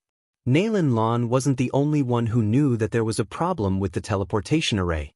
What proof do you have that she told you to do it? Do you have any proof?" The head of teaching said, "If not, I can say that someone else told you and you wanted to protect the person behind you. My words are the proof. It was really Nalan Lan who told me to do it." Hichioji didn't expect that the head of teaching wouldn't believe her words. Sima Yue wasn't surprised by the current situation. After all, the head of teaching's surname was Nalan. He was a member of the Nalan family. Naturally, he would speak up for Nalan Lan. "Your words naturally can't be used as proof." The head of teaching said, "If you don't have any other proof, I will have to make a decision on this matter." Hichioji glared at Nalan Lan unwillingly. At that time, she had never thought that Sima Yue would come back alive. Furthermore, the two of them would always meet alone. It was a verbal agreement, so there was naturally no other evidence. Now, this head of teaching announces that Hichioji framed Sima Yue and violated the school's rule of not harming students. Hichioji will be expelled from the school and will no longer be protected by the school. She can't say that she is a student of the school. The head of teaching said, "No, don't expel me." Hichioji heard that the head of teaching had expelled her just like that and cried, "It was really Nalan Lan who told me to do it. She is the mastermind." "Nonsense. You are no longer a student of the school. If you dare to randomly accuse a student of the school will not let you off easily." The head of teaching roared. Then, he turned around to look at Sima Yue and asked, "What do you think of this decision?" Sima Yue was waiting for the head of teaching to punish Hichioji and said, "I am very satisfied with the punishment for this accomplice. However, I hope that the head of teaching can deal with the culprit fairly." When the head of teaching heard Sima Yue's words, he raised his eyebrows and said, "What do you mean?" "I mean it literally." Sima Yue said, "Just now, when you said that you had evidence, you only asked Hichioji. You didn't ask me. You said that you have evidence?" Feng Zhixing looked at Sima Yue and asked. Sima Yue looked at Wei Ziqi and said. Wei Ziqi took out a sound stone and handed it over to Sima Yue. Sima Yue took the sound stone and turned around to give it to Feng Zhixing, saying, "Everything is here." Feng Zhixing did not think that Sima Yue would actually have a sound stone. He naturally knew how to use it. Holding the sound stone, he inserted a bit of spiritual energy into it and the veined patterns on the sound stone began to move. "Head of teaching, you must listen carefully," Sima Yue said with a smile. "Help? Say it. Who did you offend this time?" Nalan Lan's voice sounded from the sound stone. "It's Sima Yue. She's back. Ichioji said. Sima Yue? You said that she's back? Yes, I saw her in the school building today. She's alive and well. She's not dead at all. How can that be? Are you sure it's her? The voice from the sound stone caused Hichioji and Nailin Lan to be stunned. This was clearly the conversation between the two of them at the pavilion by the lake last night. It's really her. Miss Nailin, you said that if one entered the fourth teleportation circle, they would definitely die. That was why I believed you and pushed her in. But now that she's back, she wants to take revenge on me. That look in her eyes makes people's hair stand. She said that she's going to take my life. Miss Nailin, you have to save me. You were the one who told me to do this. What are you panicking for? Even if that trash is back, what can she do to us? She saw me push her into the fourth teleportation circle. She will definitely take revenge on me. The school prohibits students from killing each other. Once it's discovered that someone harms another person, they will immediately be expelled from the school. As long as Sima Yue doesn't have evidence, she can't say that we did it. As long as you don't accept when she challenges you, you won't be in danger. Also, would that trash dare to cause trouble for you in the school? You can't even beat a trash, right? Hearing this, the surrounding students looked at Nailin Lan in shock. She really was the one who ordered Hichioji to do this. Chapter 61. Nailin, it's really you? When Morongin heard the conversation from the sound stone, he looked at Nailin Lan in disbelief. Nailin Lan didn't expect Sima Yue to have such a thing. She didn't have any evidence, but now the evidence was conclusive. She couldn't defend herself. Director, you heard the conversation. Hichioji is just an executor. The mastermind is Nailin Lan. She wants to kill me. Sima Yue said. The head of teaching's face was extremely dark. He didn't expect Sima Yue to have such a trick up her sleeves. She directly targeted Nailin Lan. If it was an ordinary person, then he would just expel them. However, Nailin Lan was a genius of the Nailin clan. If she was expelled by the academy, then the clan would definitely not let him off easily. Even if he was the dean of the academy, he was still bound by the clan's restrictions. Dean, you've seen the evidence. Please uphold justice for my student, Feng Zhixing said directly when he saw the dean's expression. This, Sima Yue, you only have a voice and it only said Miss Nailin. It doesn't say that it's Nailin Lan, so this evidence can't be established. The dean thought for a while and said something that even he didn't believe. Hearing this, the surrounding students hissed. Director, what do you mean by this? Feng Zhixing said with a cold face. The head of teaching seemed to be very satisfied with the reason he found and said, That's what I mean. There's not enough evidence. We can't say that it was Nailin Lan who ordered it, so we can't make any decisions about Nailin Lan. Director, how can you be like this? Sima Yulu shouted at the teaching director. Sima Yulu, what kind of attitude is this? The head of teaching looked at Sima Yulu with dissatisfaction. If you continue to be like this, be careful that I don't charge you with the crime of disrespecting your teacher. Before the head of teaching could finish his words, he felt a figure flash before his eyes, followed by Nailin Lan's scream. Sima Yue, what are you doing? When the head of teaching saw Sima Yue walking towards Nailin Lan, he placed a dagger on her neck when no one was paying attention. What am I doing? Didn't you see it? Sima Yue said, Anyway, you've decided to side with her today. The evidence was clear, but you didn't punish her. From this, it seemed that hurting a classmate wasn't a big deal. So I thought, since that's the case, I'll settle this matter myself. I don't know if her head will still be on her neck if my dagger slips. Stop! The dean saw Sima Yue's dagger moving and immediately stopped her. Why should I stop? Sima Yue looked sarcastically at the head of teaching. So many students heard the conversation between Hichioji and Nailin Lan, but you insist that it wasn't her. Since that's the case, I can kill her and say that I didn't do it. Anyway, I believe that the general's residence has the ability to shut everyone up. When the head of teaching saw Sima Yue's dagger drawing a line of blood on Nailin Lan's neck, he wanted to go forward and separate them, but he was stopped by Feng Zhixing. The two exchanged 2 blows and then separated. The head of teaching looked at Feng Zhixing and shouted, "Teacher Feng, what are you doing? You're stopping me. Are you trying to let Sima Yue kill Nalan Lan?" Feng Zhixing stood in front of Sima Yue and looked at the head of teaching.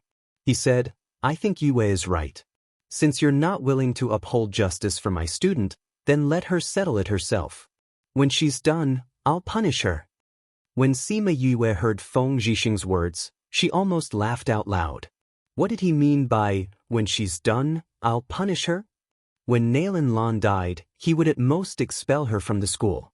At that time, their Nalan family would lose a genius, and she would at most be expelled from the school.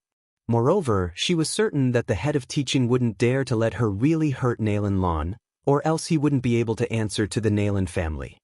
"Teacher Feng, I want to punish you," the head of teaching said, "but if you step aside now, I won't pursue the matter."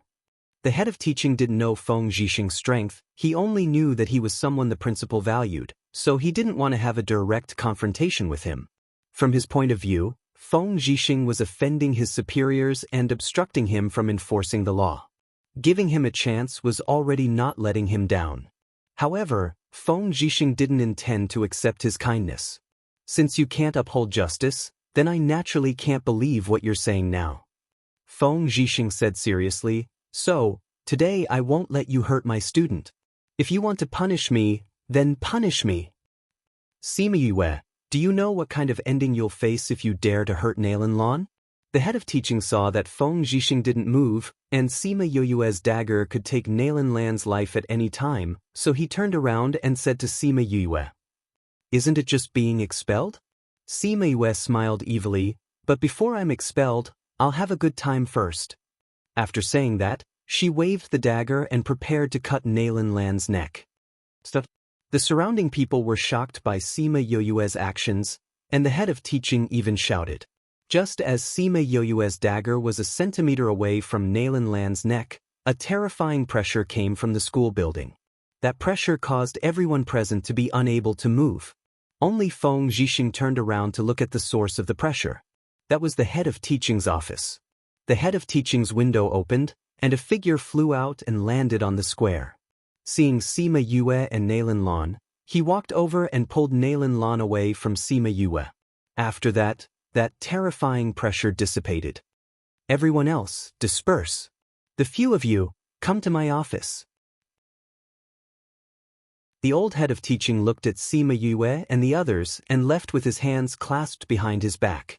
Since the head of teaching had spoken, the others did not dare to say anything and dispersed. Sima Yue, Feng Zhixing, Sima Yulu, the head of teaching, Nalan Lan, Qiu Ji and the others followed the head of teaching to his office. Nalan Lan covered her neck and glared fiercely at Sima Yue. It was too sudden just now, and she did not notice how Sima Yue got close to her. However, she really felt a strong murderous intent just now. She knew that if the head of teaching did not come out, Sima Yue would really kill her. Sima Yue glanced at Nalan Lan and used her hand to make a throat-slitting action. Seeing her shrink back subconsciously, she smiled happily. After that, she looked at Feng Zhixing who was walking in front. She had just noticed that under the head of teaching's pressure, he was still able to move freely. This proved that his strength was above the head of teaching. It was said that the head of teaching was the most powerful person in Dongqin Kingdom. He was even more powerful than Sima Lai. Feng Zhixing did not look old. Was he really stronger than the head of teaching? What was this kind of person trying to do by hiding in the school? Chapter 62. Crazy Wife, Miracle Doctor 5th Miss Crazy Wife, Miracle Doctor 5th Miss Crazy Wife, Miracle Doctor 5th Miss 62 Readable Chinese Network. The newest version of Readable Chinese Network. Welcome to Readable Chinese Network. Crazy Wife. The Godly Doctor's 5th young miss has no pop-up window to read. Fan Bonewood's new book Crazy Wife. The Godly Doctor's 5th young miss latest chapter is updated the fastest here. Current location, The Voice of God. Crazy Wife, 5th Miss of the Divine Doctor 1, 2, 3, wink with a frown. When they arrived at the principal's office, everyone consciously split into two groups. Nalan Lan stood behind the head of teaching. Sima Yu and Sima Yulu stood behind Feng Zhixing. Hichioji looked around and stood beside Sima Yuyu. The principal sat in his seat and looked at the teaching director, saying, "How do you manage the academy's affairs? You almost killed someone." "Principal, it was Sima Yue who wanted to kill Nailin Lan. I wanted to stop her, but I was stopped by Teacher Feng. You should ask Teacher Feng why he stopped me." The head of teaching pushed all the blame onto Sima Yue and Feng Zhixing. The principal looked at Feng Zhixing with a cold face. It was obvious that he was very angry. Sima Yue heard that he was very scary when he was angry. She couldn't help but worry about Feng Zhixing. She was afraid that the principal would find trouble with him. However, the principal suddenly shouted at the dean, "Do you think you have the final say in this school? Although I don't really manage the school's affairs, I'm not blind. I can clearly see what's happening in the square. Now you're trying to push the blame onto someone else? I think you're a director for nothing. Do you want to give up your position? I'll get someone to replace you right away." "No, principal." The dean wanted to explain, but the principal glared at him. "Where's the sound stone?" the principal asked. Feng Zhixing stepped forward and placed the sound stone on the table. The principal picked up the sound stone and injected his spiritual energy into it. The dialogue from before began to play again. As he listened, he glared daggers at the head of teaching. His meaning was that the head of teaching was so obvious, yet he still made such a decision. The head of teaching was so scared that he broke out in cold sweat.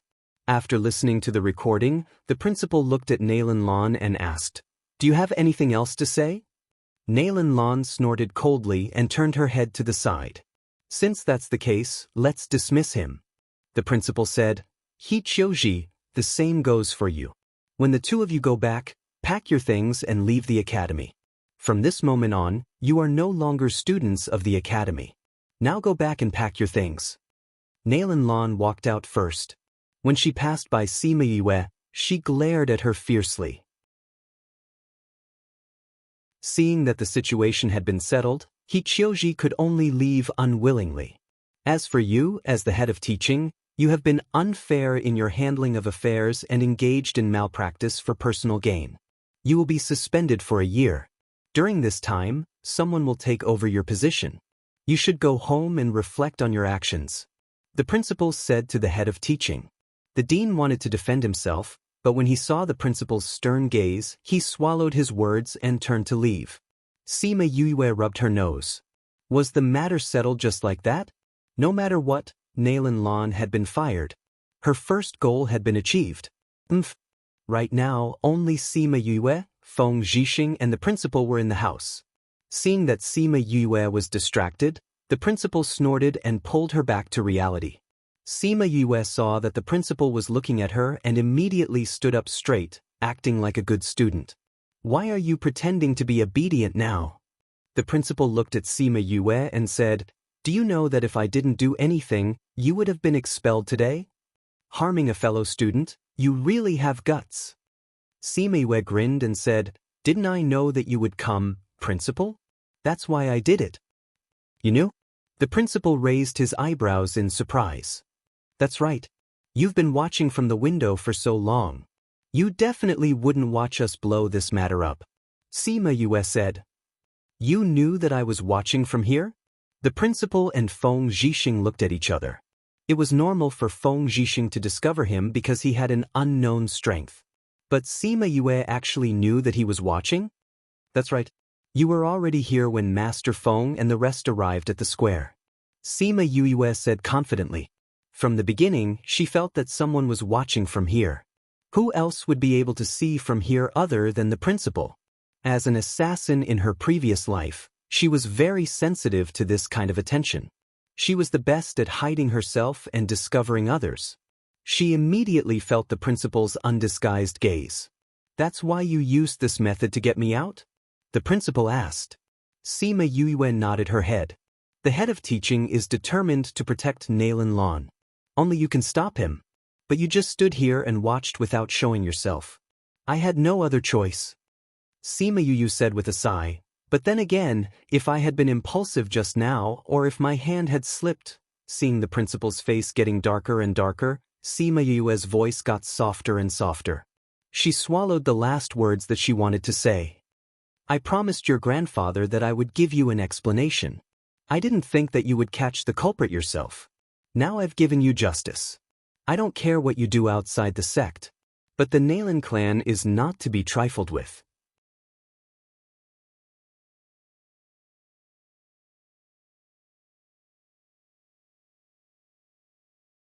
All the chapters were uploaded by netizens and reposted to Readable Chinese Network only to promote this book and let more readers enjoy it.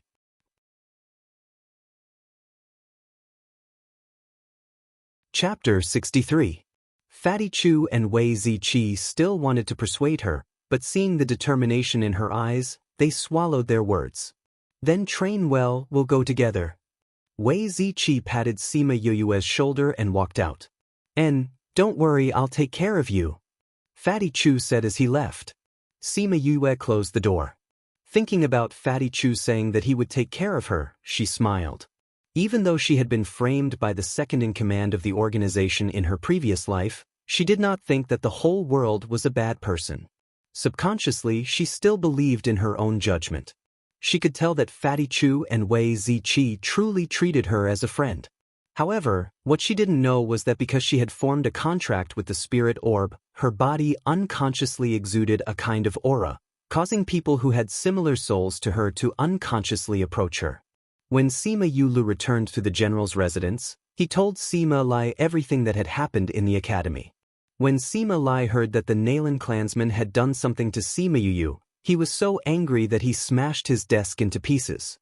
He gritted his teeth and said, "The Nalan clansmen have been targeting our clan recently, and now they dare to do something to Yuyu. Looks like we haven't dealt them enough damage recently." That's right. Now that Nalan Lan has already been expelled from the sect, based on the way the Nalan clan does things, I'm afraid that they won't let Fifth Bro and our family off. Sima Yulu said. What's there to worry about? They won't let us off, but we don't want to let them off either. Sima Yuming's voice came from outside. Sima Yulu saw Sima Yuming walk in and asked, "Second brother, you're back?" I heard you talk about this the moment I came back. Sima Yuming said that Nalan clan might cause trouble for Fifth Bro at any time. Grandfather, since we promised the other party to take good care of Fifth Brother, we can't let him fall into such danger now. Sima Lai nodded. Grandfather, second brother, what are you talking about? Sima Yulu heard their conversation and looked at them in surprise. It was only then that Sima Lai and Sima Yuming remembered that Sima Yulu was still around. They recalled that he had never known Sima Yuyu's identity and never thought that he would forget about it in a moment of anger. Sima Yuming patted Sima Yuli's shoulder and said meaningfully, "Actually, Fifth Bro is not our biological brother." What did you say? Sima Yulu was shocked by this news and looked at Sima Yuming in disbelief. It's true. Sima Yuming said, that year when Fifth Bro came to our house, you were still very young, so it's normal that you don't remember. Fifth Bro is actually not our biological brother. Sima Yulu repeated this matter twice before raising his head to look at Sima Lai and asked, "Then who are Fifth Bro's parents?"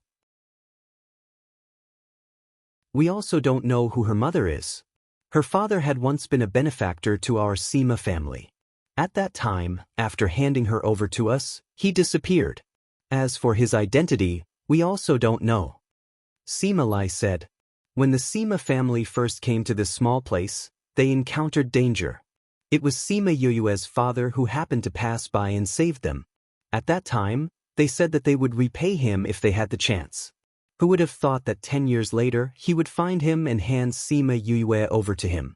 He even instructed him not to let anyone know that Sima Yue was a girl. At that time, the Sima family only had Sima Lai's bloodline left. In order to protect Sima Yue, he told everyone that it was his son who had brought her back. Actually, at that time, his son had already been missing for many years. It had to be said that Sima Yuyue's parents and his real parents had gone missing. Sima Yulu was too young at that time, so he didn't remember. However, Sima Yuqi, Sima Yuming and Sima Yuran all knew that Sima Yue was not their biological brother. However, they did not treat her as an outsider and continued to treat her as the youngest child of the Sima family and doted on her. Sima Yulu looked at his grandfather, then looked at his brother. Seeing that the two of them did not seem to be lying, he slowly digested this news. Grandfather, that person saved you and the Sima family's life. Today, we cannot let anyone hurt fifth bro, Sima Yuming said resolutely. The Nayland family has always been looking for ways to weaken our family. Send the shadow guards to the surroundings of the sect. Once Yu leaves the sect, they will protect her secretly. You can't let the Nayland family hurt her. Sima Lai said, as for the sect, I believe that Feng Zhixing will not let her get hurt. That's true. What exactly is Feng Zhixing's identity? Sima Yulu asked curiously. Sima Lai shook his head, I don't know either. I've asked that old guy in the sect before, but even he doesn't know Feng Zhixing's true identity. He only knows that he should be someone from somewhere else. Furthermore, he came for you. For fifth bro? Feng Zhixing said, Yu carries a life jade with her. Something like a life jade is not something that just anyone can have. Usually, only big clans have it. Furthermore, it has to be placed in the ancestral hall of the clan. Yu has a life jade, but it is not placed in the ancestral hall of the clan. Instead, it was brought out by her father. This shows that her identity is not simple. However, it is not safe. Speaking of Sima Yu's life jade, Sima Yulu and his brother thought of the few months that Sima Yu had gone missing. They relied on the life jade to not go crazy. I don't think we've heard of anyone in this world who has something like a life jade. Sima Yulu said. People in this world can't make one at all. Sima Lai said, they don't even have the materials to make one, let alone the strength to do so. So fifth bro's identity might not be from this world. Sima Yuming asked. That's just my guess. Sima Lai said, however, when Feng Zhixing came to see Yu's life jade, he said that he was there when Yu's life jade was made. This means that he should be from that place as well. Furthermore, he knows Yu's identity. Then will he tell her about fifth bro's identity? Sima Yuming furrowed his eyebrows. Probably not for the time being. Sima Lai said, the way I see it, it seems more like he came to see Yu's life than to tell her the truth. Hearing what Sima Lai said, Sima Yuming and Sima Yulu heaved a sigh of relief. Even if Sima Yu was not their biological brother, they had lived together for so many years and had a brotherly bond. They did not want anyone to break this bond. Alright, Yulu, go back to the sect. Yu Ming and I will discuss how to deal with the Nayland clan. Sima Lai said. Okay, if there's anything you need me to do, you must tell me. I am also a member of the Sima family. Sima Yulu said seriously. Your current mission is to cultivate well and look after fifth bro in the sect. Sima Yu Ming patted Sima Yuli's shoulder. Alright, then I'll go back first. Sima Yulu shrugged his shoulders and left the study. Seeing that Sima Yulu had left, Sima Yuming turned to look at Sima Lai and asked, Grandfather, how do you plan to deal with the Nayland clan?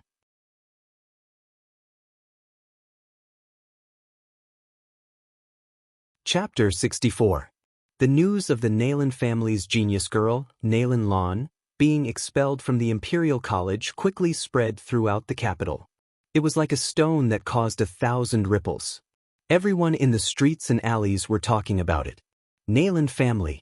In the main hall, the Nayland family's patriarch was sitting on his seat. The two elders were sitting on one side, while the others were sitting on both sides. In the middle of the room, Nayland Lan was kneeling on the ground in a blue robe. Her head was lowered, and her long hair hung down behind her head, covering her cheeks. Nayland Chi knelt at the side and looked at the tense atmosphere in the room.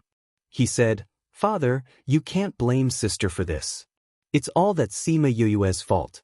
If it weren't for her, sister wouldn't have been expelled. How dare you speak? Nayland he fiercely slammed the teacup in his hand onto the table.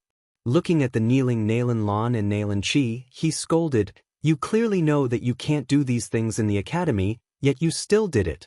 Now that you've been expelled, you've lost the face of my Nayland family. Nayland Lan lowered her head, not saying a word. Patriarch, Lan, didn't want things to turn out like this. I thought that it would be fine if that trash was killed, but I didn't expect her to come back alive. The great elder at the side said, also wanted to strike a blow at that old fellow Sima Lai. You see, when that trash disappeared, we did indeed take the opportunity to strike at the Sima family.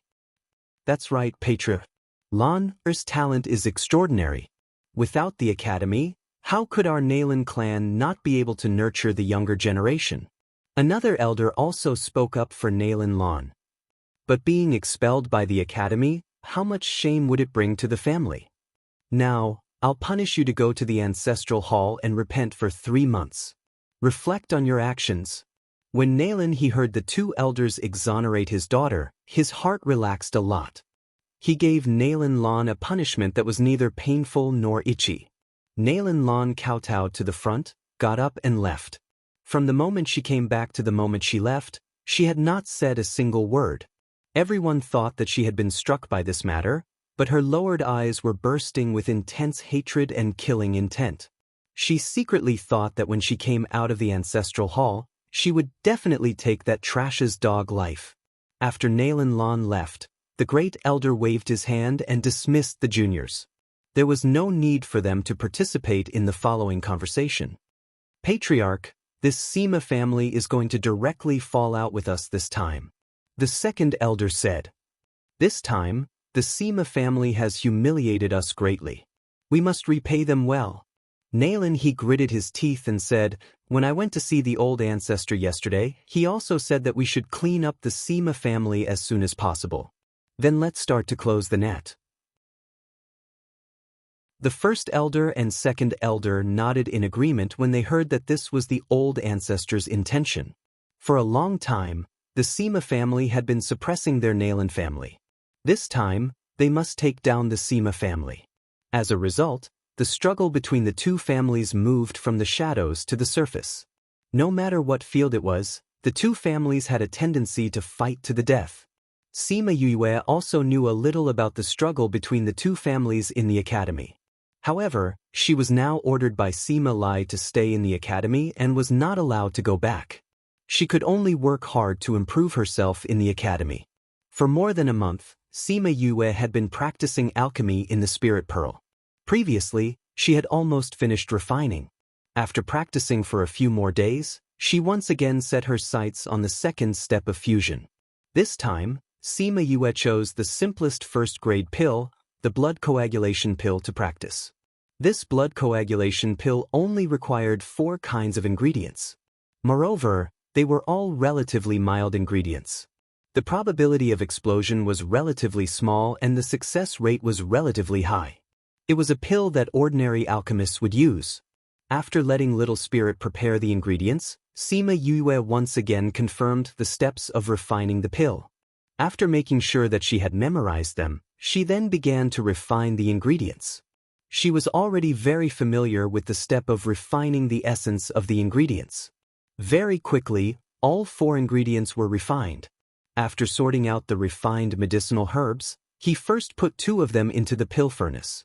After a while, he put another one in. Thinking about the previous time when the furnace exploded, Sima Yue still had some lingering fear in her heart when she put the ingredients in. She was afraid that the same thing would happen again. However, this time, the ingredients gave her face and did not explode. This made her greatly relieved. Following the instructions in the book, she controlled the size of the flame. At this time, she realized that without her own flame, refining pills was a very troublesome thing. After a few minutes, Sima Yue put the last ingredient into the pill furnace. Luckily, this time, the furnace did not explode. However, just when she thought that she had succeeded, a gurgling sound came from the pill furnace. Then, with a poochie sound, a burnt smell was emitted from the small hole on the pill furnace lid. This meant that the fusion had failed. Sima Yue extinguished the fire and opened the pill furnace lid. As expected, she saw a black lump of something inside. She could not help but sigh. Yu, don't be disappointed. This is your first time, it's normal to fail. It'll be fine once you're familiar with it. Little Roar appeared behind her and comforted her. I'm not disappointed.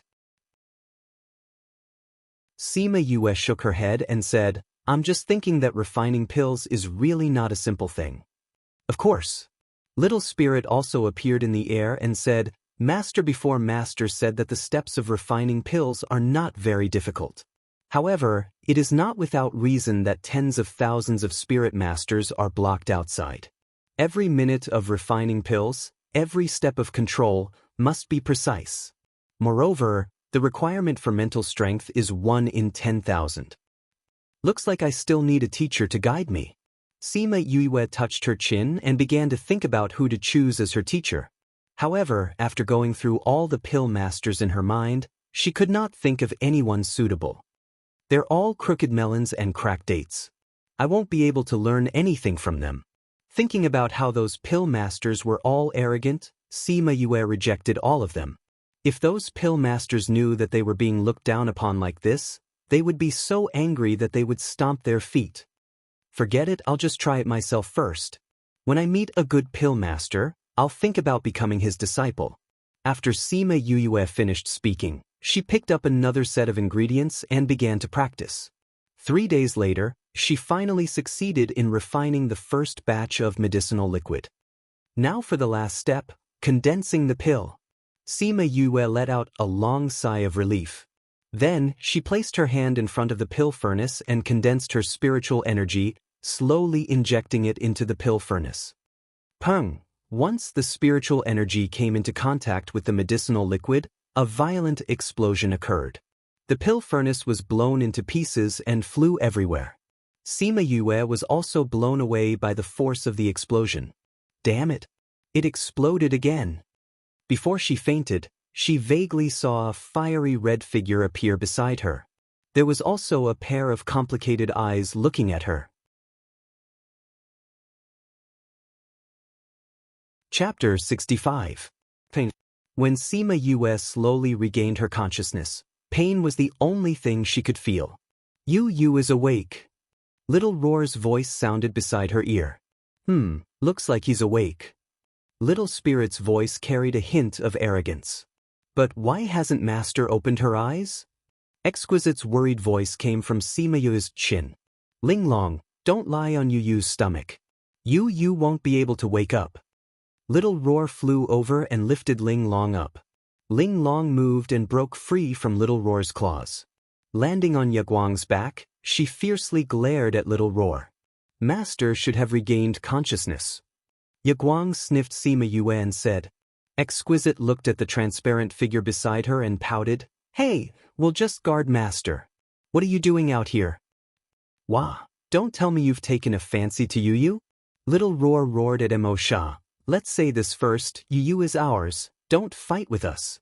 Emo Sha faintly glanced at the beasts and ignored them.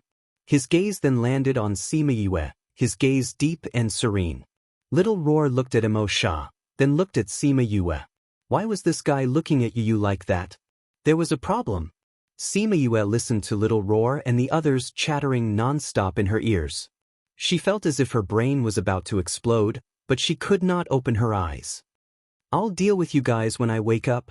Sima Yue could not help but think. Although she couldn't open her eyes, her consciousness was abnormally clear. The nerves in her body were also more sensitive, and the pain in every part of her body was magnified several times. Just when she felt that she was about to faint from the pain again, there was a sudden cracking sound somewhere in her body. Then, a cold breath came out from her lower abdomen and traveled through her limbs and bones.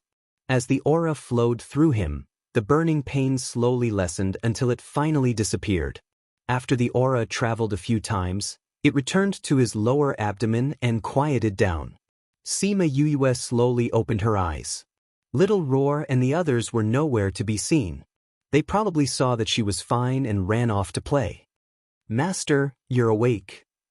Ye Guang saw that Sima Yue was awake and said excitedly. Sima Yue sat up. The first person she saw was not Ye Guang, but Emo Sha, who was sitting at the side. Why did this guy come out? She rubbed her forehead and said, Yu Guang, how long have I been unconscious? Yu's consciousness, you're awake? But after regaining consciousness, you slept for another 2.5 days, so it's been 3 days. Ye Guang replied from the other side. 3 days? She said Yue was Yu's by Yu. It was it you was Yue? Yu? Only then did she notice that her hands were smooth and flawless, just like before. of her to. It's healed. Emosha suddenly said. Sima Yue looked at Emosha in surprise. Did he just say that the wound on her hand was healed? Surprised, Emosha looked at Sima Yue. Not only is your hand healed, the other wounds on your body are healed as well. Sima Yue touched the wounds on her body. Indeed, she could not feel them anymore. How? Sima Yue could not hide her surprise. She looked at Emosha and asked, Did you heal me? Emosha shook his head and said, You did it yourself. Sima Yue pointed at herself suspiciously. It was obvious that she did not believe Emosha's words. Master, you really healed by yourself. Yaguang said from the side, When you were unconscious, the wounds on your body healed bit by bit.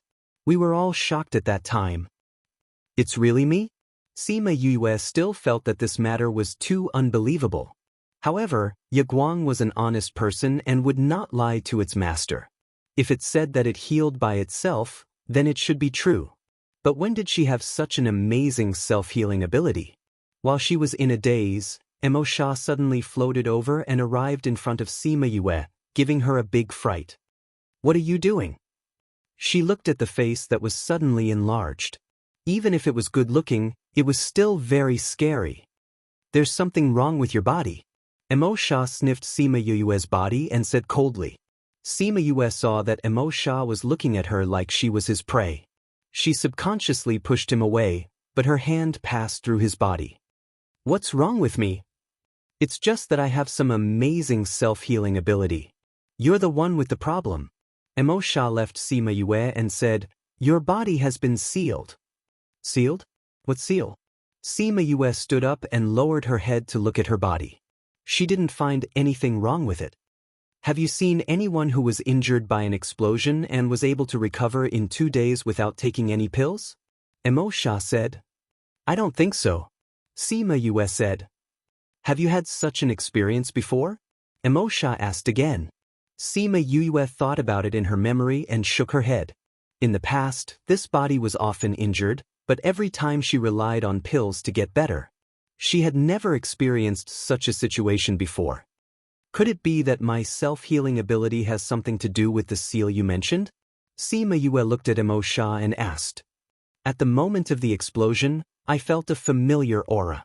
Emosha said, I wanted to confirm if it was it, but you were unconscious so I couldn't do anything. How can you confirm? Sima Yue asked, also, what's with the seal you mentioned? You have to let me confirm before I can answer your question.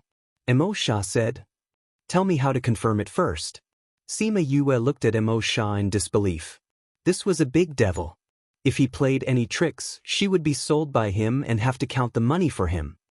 I'll enter your body, Emosha said. Sima Yue was furious and shouted at him. I told you, you're definitely up to no good. If I let you enter my body, what if you try to take over my body? Or what if you hurt my body? I won't let you do that. Emosha didn't expect Sima Yue to have such a big reaction and said, I won't hurt you. SK, I don't believe you. Sima Yue said, I've checked the information. The books said that the Devil Clan is the most untrustworthy. You say you won't hurt me now, but what if you go back on your words after entering my body? Don't. Emosha looked at Sima Yue's disdainful gaze and was furious. A whirlpool formed around his body. What are you doing? You want to kill me? This is my territory. Sima Yue shouted at Emosha. Emosha's aura slowly weakened and returned to his original state. If it wasn't for the fact that the sand on the ground was different, Sima Yue wouldn't have been able to tell that he was angry. I can't hurt you. That's because we have a contractual relationship.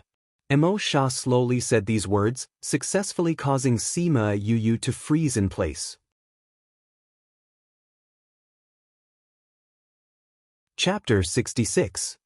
Contract relationship? Emosha nodded, indicating that it was true.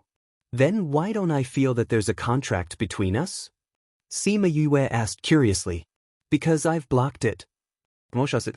Sima Yue sized Emosha up and was secretly shocked.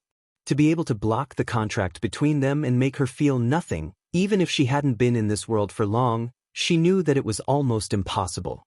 But not only did he do it, but it was also under the condition of an incomplete soul. What a terrifying existence he was when he was alive. But the more powerful he is, the more things he'll know. Sima Yue guessed in her heart, if he has a contract with me, then wouldn't I have a very powerful guarantee? Who knows, I might even get more things from him. Emo Sha saw Sima Yue's eyes darting around and knew that she was up to something, but he was too lazy to care. He closed his eyes for a while, then opened them to look at her and said, all right. Sima Yue felt for a while and realized that she really had a connection with Emo Sha. When did we form a contract? She still felt that it was inconceivable. The other party was a demon, and he was in a soul state. How did they form a contract? When you destroyed the maze soul formation, I don't know how you formed a contract with the spirit stone, but I, who was inside, was naturally contracted as well. Emo Sha thought of this and his face turned as black as a smelly drain. How is it? Can I go in to investigate now? I want to see what's going on with your seal. Speaking of the seal in her body, Sima Yue became serious. She didn't think that there would be such a strange thing in her body. She didn't know what was sealed, who sealed it, and why. Come. She nodded at Emo Sha, not knowing how he was going to enter her body. Just as she was about to ask, Emo Sha had already turned into a black light and entered between her eyebrows. The moment he entered, Sima Yue felt a bone-piercing coldness and subconsciously shivered. Why is this guy's temperature so cold? Sima Yue could not help but complain. If I don't come out now, I'll be frozen into a popsicle. After a while, before Sima Yue's body reached its limit, Emo Sha finally came out from between her eyebrows. As soon as he left, she immediately felt the chill disappear. How is it? What's going on with the seal? Sima Yu saw that Emo Sha was looking at her with a complicated gaze and asked aloud. Seeing that he did not speak, she said, could it be that there's a bomb sealed in my body? It's not a bomb, but it's pretty much the same. Emo Sha had followed Sima Yue for so long, so he knew what the bomb she was talking about was. It's really a bomb. Sima Yue's expression turned sad. I was just guessing. I didn't expect that I would be right. I said it's not a bomb.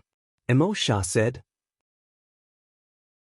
All right, no matter what it is, I have to know. Sima Yue pursed her lips and said, tell me, what's sealed in my body? Light demon body. Emo Sha's voice trembled when he said this, as if he was excited. Sima Yue was confused by the words he said, so she did not notice his excitement. What's a light demon body? Why did it have to be sealed? If it wasn't sealed, I'm afraid that your body would have exploded before you were 2 or 3 years old. It's that scary? Sima Yue tried to find some exaggeration on his face, but failed in the end. Then what exactly is this thing? This world is divided into the light world and the dark world. You should know this, right? Emo Sha looked at Sima Yue. Don't you know just by looking at you and me? Sima Yue felt that Emo Sha would talk for a long time, so she simply took out a chair from her space ring and sat down to listen slowly. Emo Sha looked at Sima Yue's actions and could not help but have a face full of black lines. Why was this girl who was so worried just now suddenly looking for a chair to sit down and listen? People in the light world have a type of physique that is rarely seen in hundreds of thousands of years. This type of physique is actually an aura in the body. This aura allows the person to cultivate several times faster than a normal spirit master, and there are very few necks. Furthermore, it has a very strong self-healing ability. This type of physique is called the light body. That's amazing. Sima Yue opened her mouth wide. If I were to meet this type of physique, wouldn't that be like opening a super cheat? Correspondingly, in the dark world, people who have dark aura are called the demon body. If one could have one of these, it would be an extremely lucky thing for anyone. Emo Sha said, but you're different from them. You said that I have the light demon body, don't tell me that I have both types of physiques. Sima Yue said. Emo Sha gave her a "you're very smart" look and continued. That's right, you have both types of aura in your body. One represents light, and the other represents darkness. These two types of aura are originally incompatible. Now that they're coexisting in one body, what do you think will happen? Especially when you were still a baby, even a little bit of impact would have taken your life. No wonder it had to be sealed. Seema Yue said. Then, she thought of something and looked straight at Emo Shah, asking, now that the seal is broken, wouldn't that mean that I'm about to die? Not at the moment. Emo Shah said, but that doesn't mean that it won't happen in the future. Seema Yue looked at Emo Shah and smiled brilliantly, saying, you definitely have a way, right? Emo Shah raised his eyebrows. How so? Since there's a contract between us, then if I die, you won't be able to live either. But you don't look worried at all. Seema Yue said confidently, besides, you immediately recognized that I have the light devil body, so you must be someone with experience. Either you are, or you've come in contact with it. Emo Shah's gaze towards Seema Yue changed quite a bit. He didn't think that this guy had some brains. This young master knows that his charm is hard to resist, but you don't have to look at me like that. Seema Yue used her hand to flick her non-existent bangs, looking very flirtatious, causing Emo Shah to roll his eyes. You haven't told me what kind of demon you are. Seema Yue said. I was once like you. Emo Shah said faintly. Although Seema Yue guessed it, hearing Emo Shah say it was still a bit shocking. Then how did you become one of the devil race? Emo Shah glanced at Seema Yue, then looked at the mountain in the distance, saying, when I was young, I was also a human. I didn't grow up in the devil race. Seema Yue looked at Emo Shah, feeling that she was emitting a thick sadness.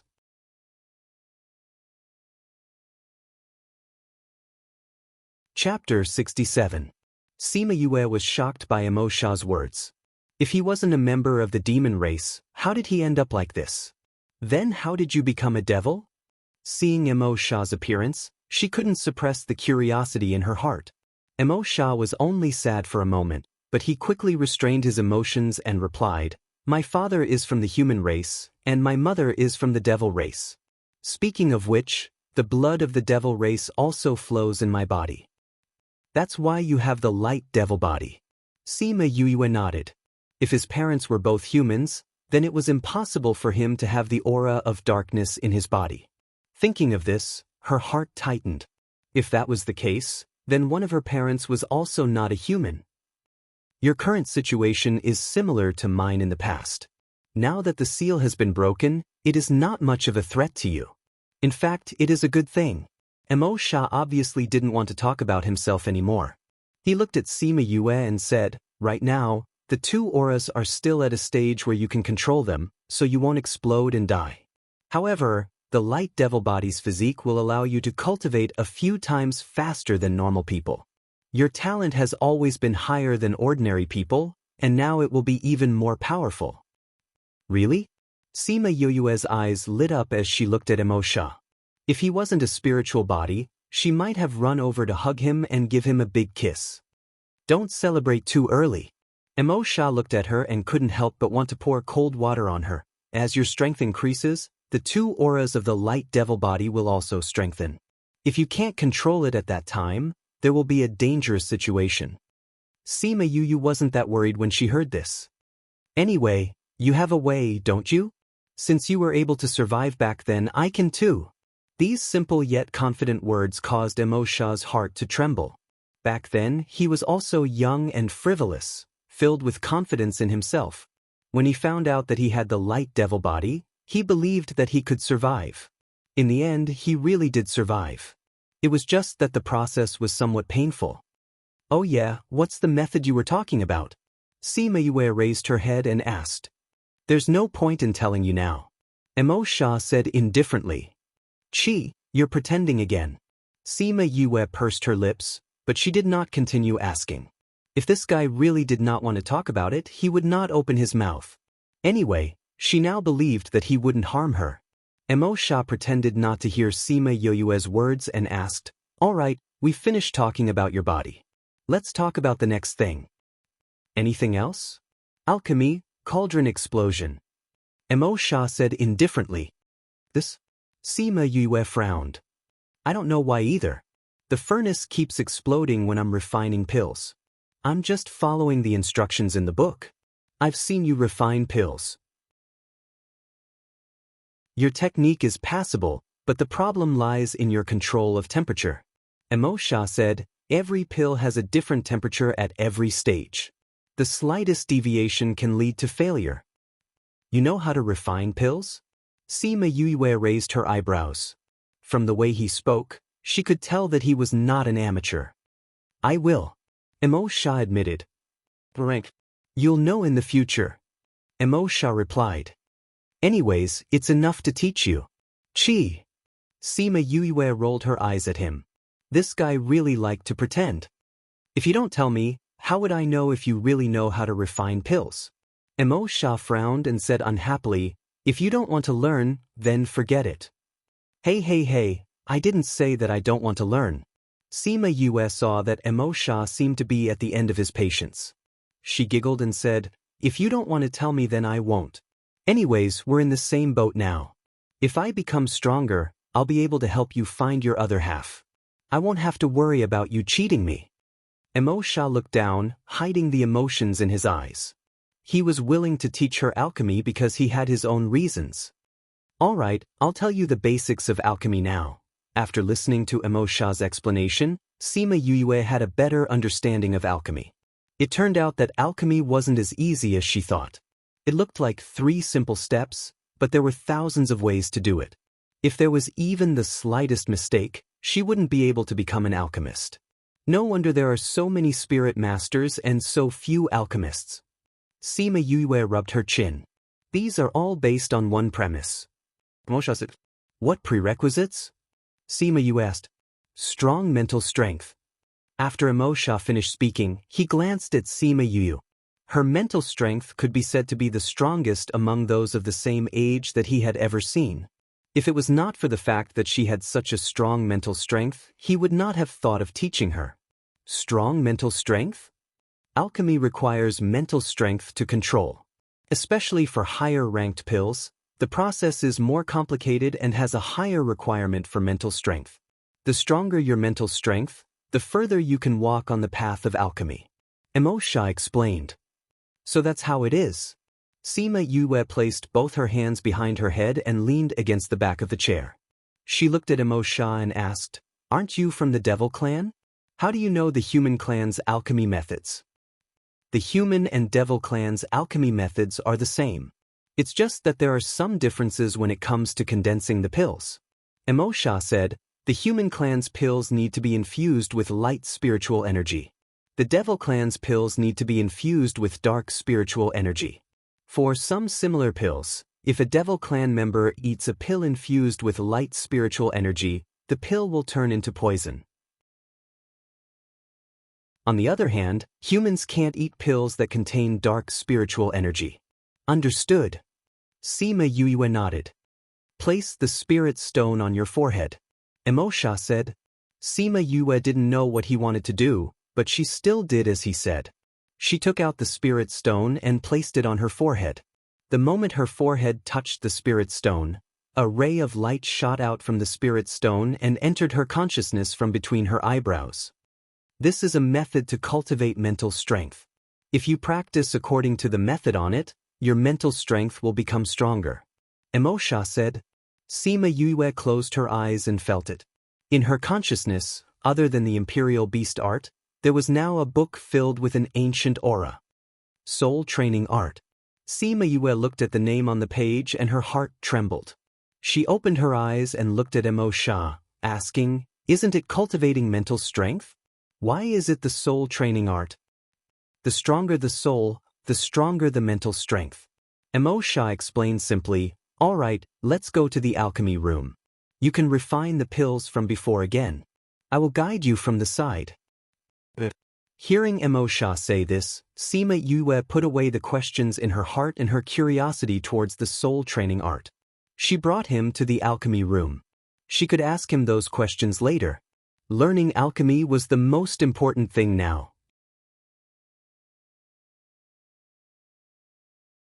Chapter 68. Sima Yue found a few more sets of ingredients to refine the blood coagulation pill. Under Emosha's watchful eyes, she refined each of the ingredients. Emosha watched her as she refined the herbs, and his eyes shone with approval. She hadn't been in contact with alchemy for a long time, but her movements were quite proficient. It seemed that not only did she have the talent for alchemy, she also had the determination to work hard.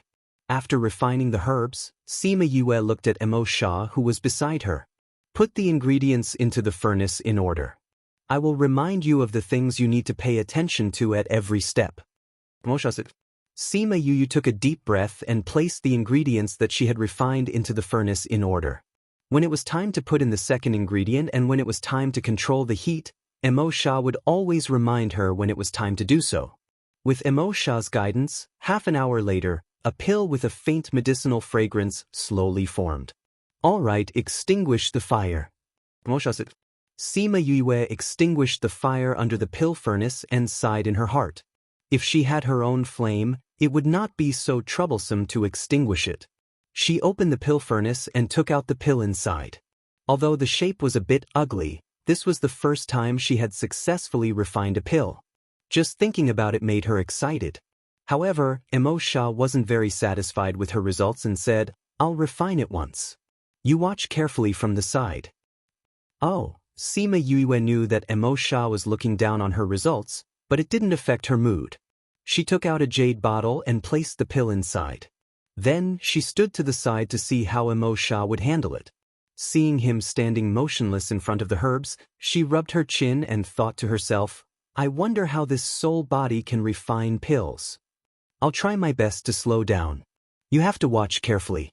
After Emo Sha finished speaking, with a thought, a black flame appeared in his hand.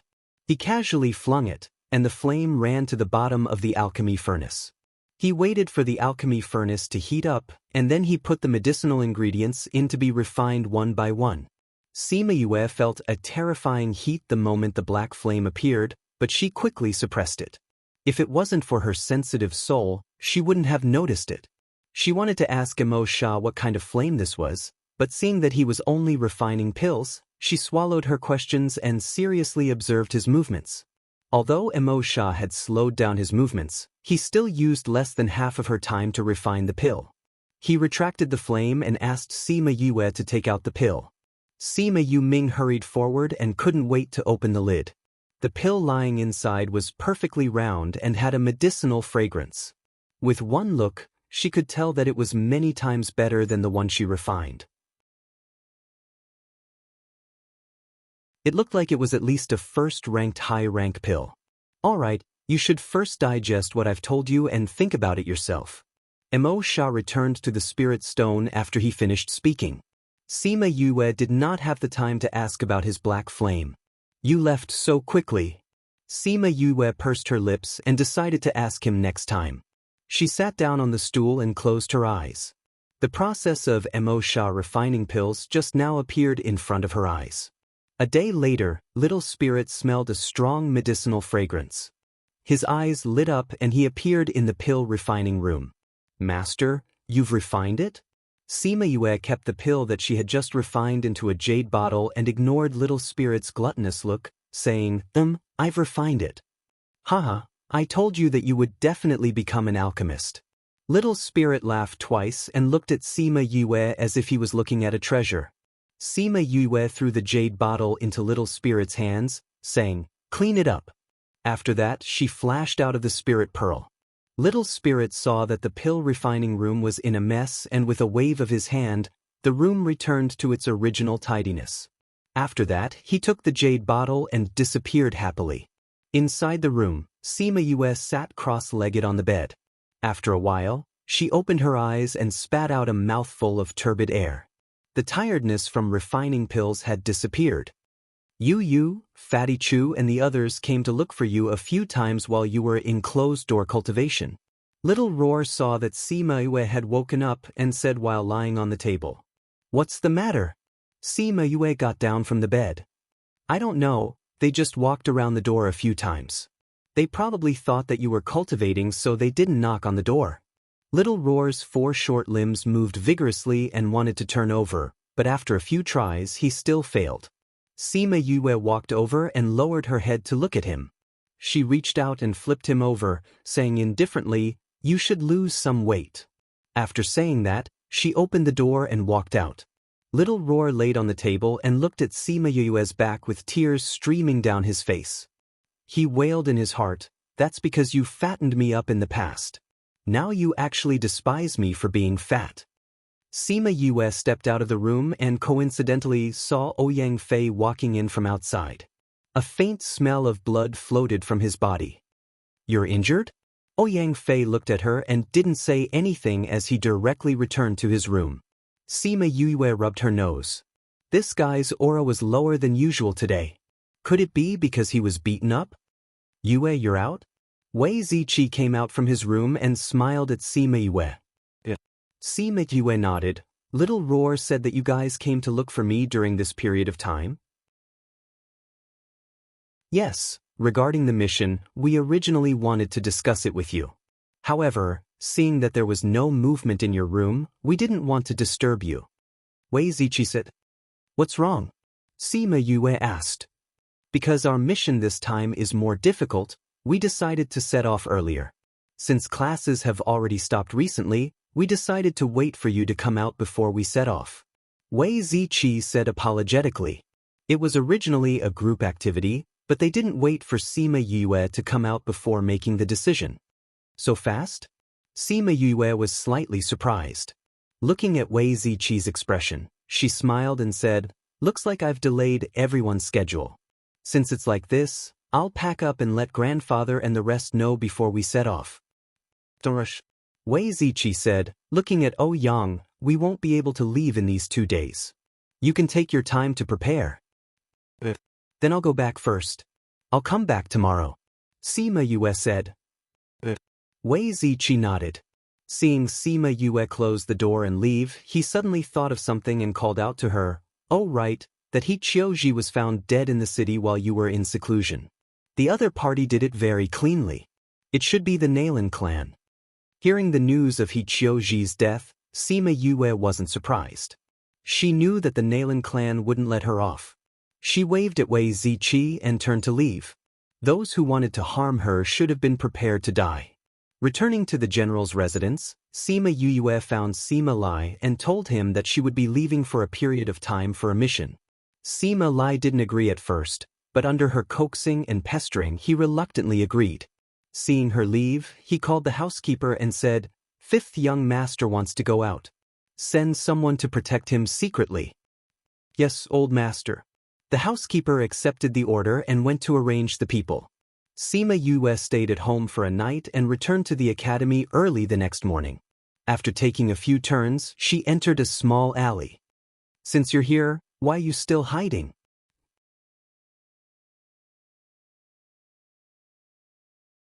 Chapter 69. The people who were following Sima Yue were still wondering why she had come to the alley, but after hearing her words, they realized that she had purposely brought them here. "I didn't expect a trash like you to discover us." A man in black walked out from behind a cover and stared coldly at Sima Yue. Another person came out from the other side of the alley and blocked Sima Yue. Sima Yue looked at the person who spoke just now and said, "Nailin Qi, you want to learn how to stalk others with your dog face? Don't make fun of me.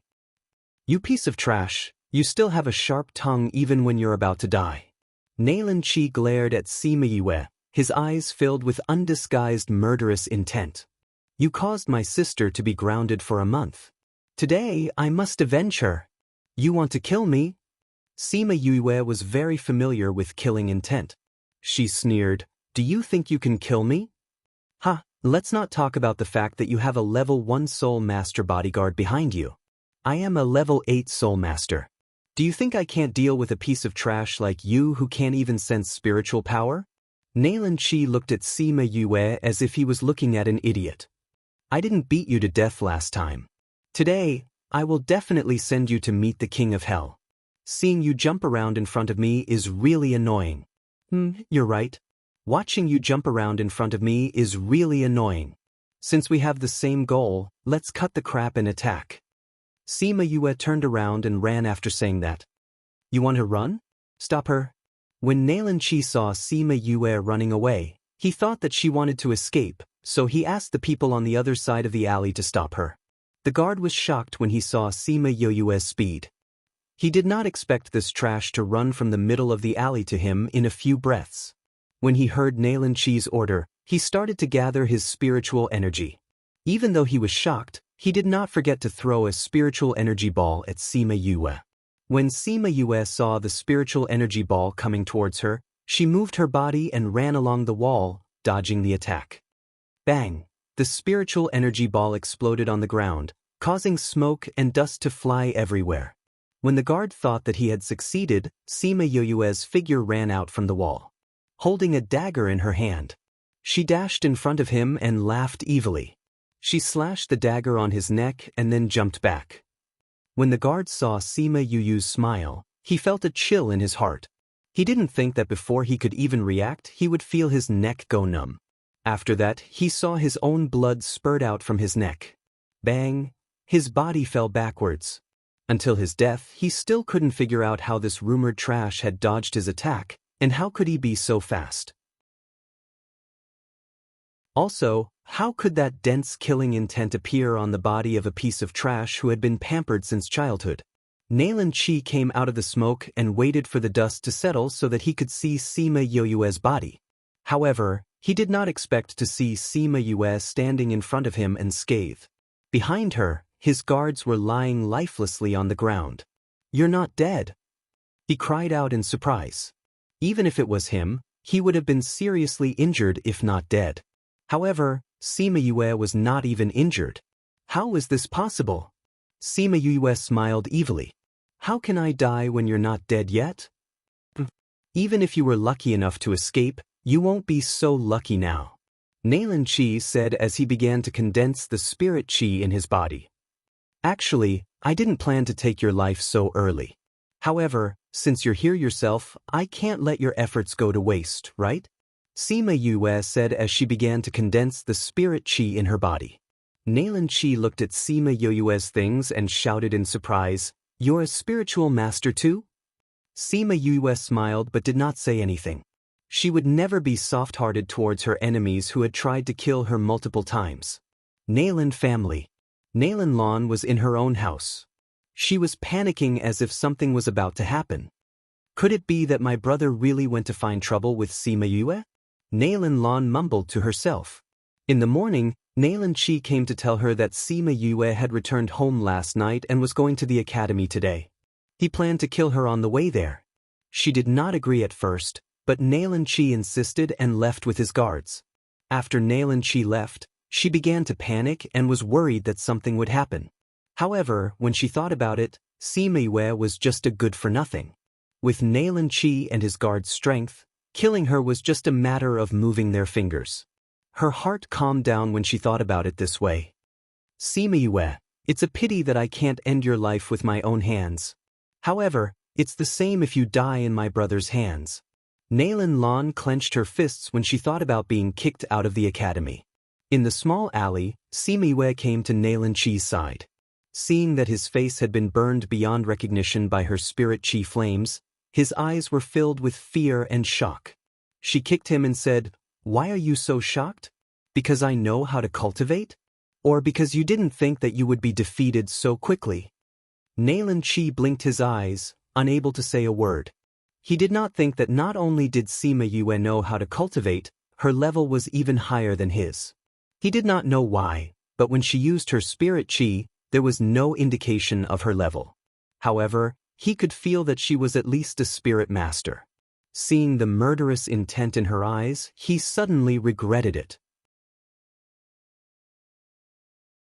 If he did not bring people to kill her today, or if he was not arrogant and brought more people, he would not have ended up like this. I have always been a person of my words. Since I said that I would take your life today, I naturally will not keep my word. Sima Yue took out the dagger that Ling Long had transformed into and said, "You are ruthless in this life, but unfortunately, your strength is not enough. Pray that you will not meet me in your next life." After saying this, she stabbed the dagger into Nalan Chi's heart and completely ended his life. In order to prevent any trouble from finding Nalan Chi's body, she kept Nalan Chi and his guards' bodies into the spirit pearl and handed it over to Little Spirit to deal with. Little Spirit saw the bodies that Sima Yue threw in and clapped his little hands. The two bodies turned into dust and dissipated into the air. After dealing with the matters here, she slowly walked out of the alley and walked towards the academy. Soon after, two figures appeared in the alley. Seeing the bloodstains on the ground, they looked at each other and could not hide the shock in their eyes. Fifth young master was actually able to kill the opponent in such a short time. It seems that his strength is not weak. I will continue to follow fifth young master. You go back and report to the general. Okay. After saying this, the two of them went their separate ways. Sima Yue arrived at the academy. Before she reached the dormitory, she met someone waiting for her on a quiet path.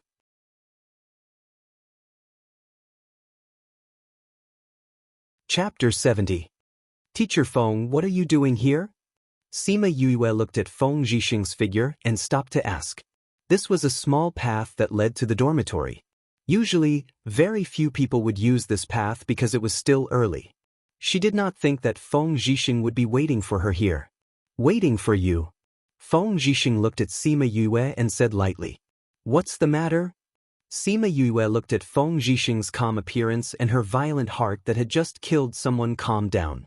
Ouyang Fei came to find me yesterday and said that you guys will be leaving the school today. Feng Zhixing said. Sima Yue did not think that they would be leaving so soon.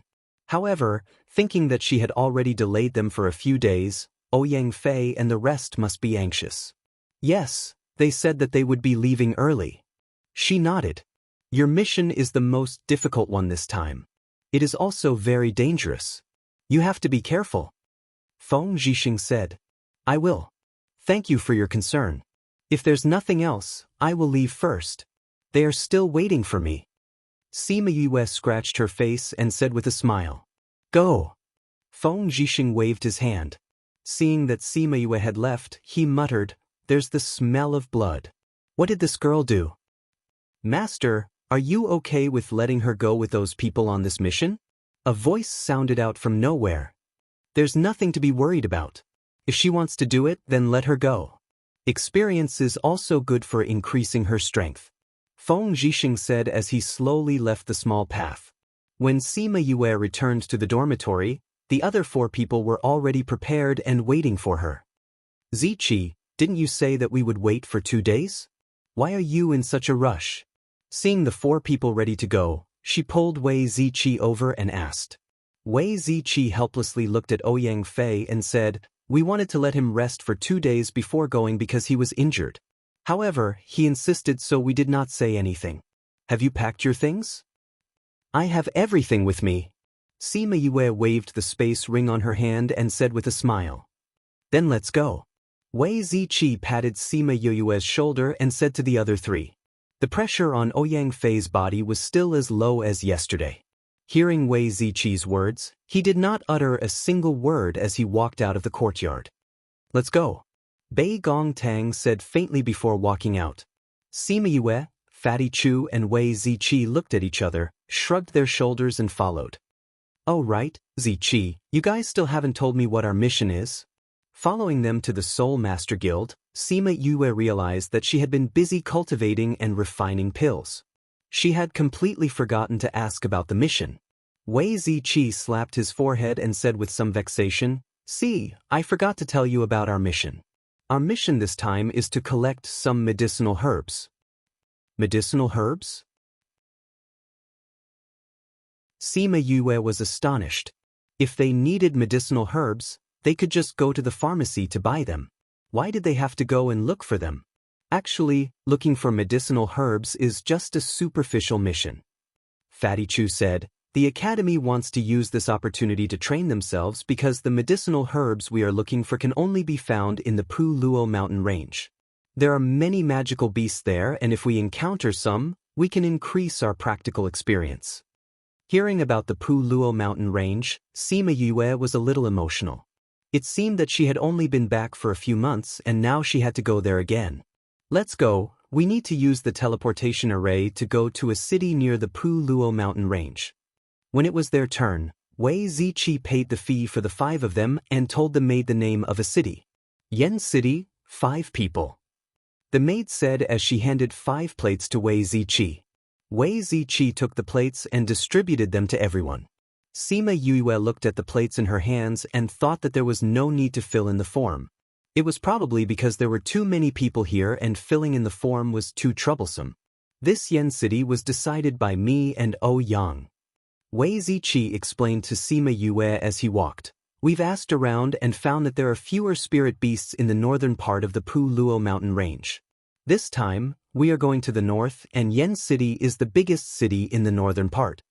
Arriving at the house where the teleportation array was, Bei Gong Tang and the others handed the plates to the people at the side. After that, they stood in the teleportation array and looked at Sima Yue and the other two. Thinking about how she had fallen flat on her face the last time she had used the teleportation array, Sima Yue's eyes flashed when she saw the teleportation array again. Once the 5 of them had gone up, the teleportation array began to activate and they quickly disappeared from the house. Not long after they had left, another 2 groups of people arrived at the Spirit Master Guild. Looking at their clothes, they were also students from the Imperial Academy. Yen City. One of them handed the plate over and said these 2 words to the person in charge before standing in the teleportation array. Boss, do you think they will really go from Yen City to the Pu Luo mountain range? The second person who had arrived at the teleportation array asked. The person who had been addressed as boss glanced at that person but did not say anything. That person shrugged his shoulders and stood to one side. In the evening, Sima Yue and the others appeared at the Spirit Master Guild in Yen City. Let's first find an inn to rest for the night. At the same time, we can also find out about the situation at the Pu Luo mountain range. How about it? Wei Ziqi asked. All right. Fatty Chu was the first to agree. After staying in the teleportation array for so long, his back was aching. I have no objections. Sima Yue replied. Bei Gong Tang and Ouyang Fei also nodded their heads. The sky was about to turn dark, and rashly going to the Pu Luo mountain range at this time was also a relatively dangerous thing to do. Thus, the 5 of them conveniently asked for the location of the nearest inn when they left the Spirit Master Guild. They went to book 5 rooms and ate dinner before going back to rest. Not long after they had checked into the inn, a few other people also checked in. Sima Yue returned to the house and sprawled on the bed. During dinner, she saw that the other 4 people all had grave expressions on their faces. She knew that they were nervous about entering the mountain the next day. However, to her who had stayed in the Pu Luo mountain range for so long, there was nothing to be nervous about. Thus, after a simple wash-up, she hugged her blanket and fell asleep. The next morning, the few of them gathered downstairs to eat breakfast.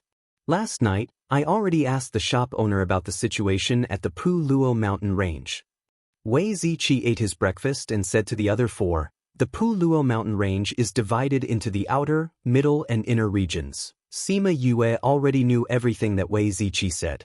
However, after hearing him speak in such detail, she sighed in admiration at his ability to gather information. As long as we don't go to the middle or inner regions, there won't be too much danger. Wei Ziqi concluded. But if the medicinal ingredients that we need to gather are not in the outer regions, we can only take the risk and go to the middle regions to take a look. Fatty Chu said. The middle regions are too dangerous. If we can avoid it, we should try our best not to go. Wei Ziqi said, let's go. This is the first time I've come to the Pu Luo mountain range.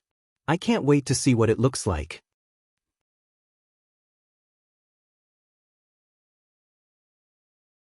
Chapter 71.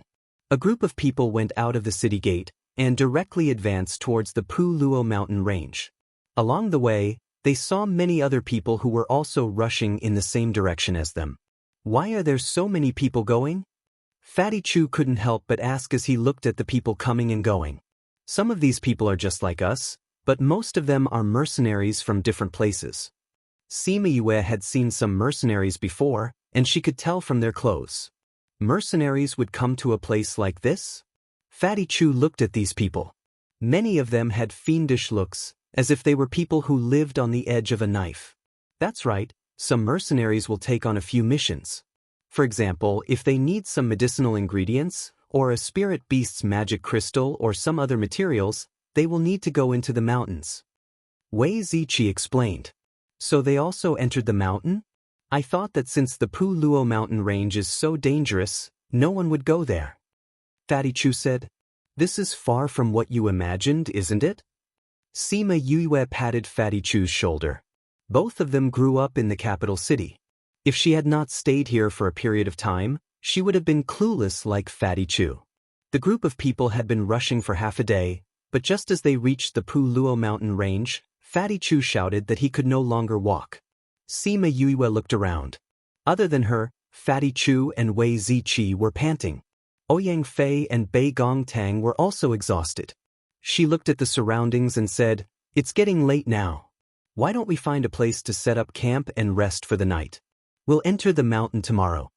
Hearing Sima Yue's words, Fatty Chu sat down on the floor and looked at Sima Yue's relaxed face, saying, "Yue, we're all so tired. Why aren't you tired at all? I usually train my body. This kind of physical exhaustion is useless to me." Sima Yue shrugged and said, "You guys can rest here. I'll go and see if there's a spacious place nearby." After she finished speaking, she left, leaving the four of them to rest. After a while, Sima Yue came back after taking a stroll. Seeing that Fatty Chu and the rest had already rested, she said, "I just found a suitable place to set up camp. Shall we go over?" "All right." Sima Yue brought the others to the place she had her eyes on. Unexpectedly, someone had already set up camp there. It was a mercenary group that was setting up camp. Seeing Sima Yue and the rest coming over, a young man in his 20s or 30s smiled at them and said, "You guys have your eyes on this place too? This place is bigger, so we'll all gather here. If you don't mind, you can camp on the other side." Sima Yue looked at the others and asked for their opinion. "Just make do with it," Ouyang Fei said. "It's just for one night anyway." Bei Gongtang didn't say anything. She immediately took out her own tent and prepared to set up camp. "Ouyang is right. Anyway, it's just for one night. Just put up with it," Wei Ziqi said. Seeing that everyone agreed, Sima Yue and Fatty Chu took out their own tents and set them up according to the shop owner's instructions. After he was done, he took out a large bed from his spatial ring and placed it in the middle of the tent. "Damn, you even brought such a large bed when you went out?" Fatty Chu, who had just finished packing his things, was stunned when he saw her large bed. Sima Yue was shocked by Fatty Chu's reaction. She glared at him and said, "What's there to be surprised about? Aren't you guys the same?" Fatty Chu pursed his lips and said, "Where would we have such a large space to put such a large bed?" But Sima Yue didn't understand. Could it be that their spatial rings were very small? Our spatial rings are only as big as a house. If we put such a large bed in, we wouldn't need to bring anything else. Fatty Chu looked at Sima Yue with resentment. The general's young master was so good. His spatial ring was definitely a few times bigger than his own. "Aren't these spatial rings the same size?" Sima Yue asked. Fatty Chu rolled his eyes at Sima Yue and said, "How can spatial rings be the same size? A normal spatial ring is only 1 or 2 cubic meters in size. Mine is the size of a house. It's already considered very good." Hearing Fatty Chu's words, Sima Yue touched the spatial ring on her hand. Sima Lai had given it to her after she was able to cultivate. He said that her father had left it for her and she had been using it ever since. Looking at the spatial ring that was as big as a luxurious villa, she didn't dare to imagine what rank her father had left behind. "All right, stop complaining," Sima Yue said. "When there's a chance in the future, I'll get you a big one. Let's go see how Ouyang and the others are doing." When they went out, Wei Ziqi, Bei Gongtang and Ouyang Fei were already sitting in the middle of the campsite and chatting. The place they chose was filled with tall trees. The branches and leaves on the top were dense, but there were very few tree trunks on the bottom. It looked more spacious. Those mercenaries had also tidied up their campsite and were eating dinner in 2s and 3s. "Yue, you're done tidying up?" Wei Ziqi waved at Sima Yue. Sima Yue sized up those mercenaries. The youth who had spoken before felt her gaze and turned his head to smile at her before turning back to talk to his teammates. Sima Yue and the others chatted for a while before the youth stood up and walked over. Facing the 5 of them, he cupped his hands and said, I am Qing Wuya from the Green Mountain Mercenary Group. Is this your first time coming to Luo Mountain Range? Does young Master Qing have any business with us? Wei Ziqi returned the greeting. Looks like I guessed correctly. Qing Wuya said with a smile, I just saw that you guys had set up camp for so long and had yet to eat dinner. I wanted to remind you that because there are more trees in the mountains, the sky gets dark earlier. So you guys can eat dinner earlier to avoid getting dark at night. Many thanks for young Master Qing's reminder, Wei Ziqi said with a smile. You're welcome. We mercenaries don't have the habit of being polite. If you don't mind, you can call me Big Brother Qing. What, young Master Qing? I'm not used to it. Qing Wuya scratched the back of his head. Hee, Big Brother Qing. If Big Brother Qing has the time, why don't we sit down and chat? Wei Ziqi said as he took out a chair from his spatial ring. Qing Wuya recognized that Wei Ziqi's spatial ring was not simple. It was definitely not something that an ordinary person could afford. Seeing that he had taken out a chair, he smiled and said, Sure. Big Brother Qing, do you guys come to Luo Mountain Range often? Wei Ziqi asked. That's right. Luo Mountain Range can be said to be the place that we mercenaries come to the most. Young Master Qing replied. Then you guys should be more familiar with this place? Then can you tell us more about the situation here? Wei Ziqi asked with a smile. Sima Yue looked at Wei Ziqi. This guy was handsome and had a warm smile. He also knew how to talk, giving people a kind of cultured and refined feeling. It made people unconsciously feel close to him. This kind of closeness was different from the closeness that came from her own spirit pearl.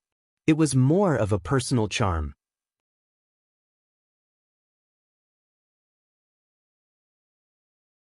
Chapter 72. Qing Wuya nodded his head and said, That's fine. There are some places in the Luo Mountain Range that are relatively dangerous. Telling you will save you the trouble of rushing in. /////. You guys continue chatting, I'll go and cook, Sima Yue said as she got up from the stool.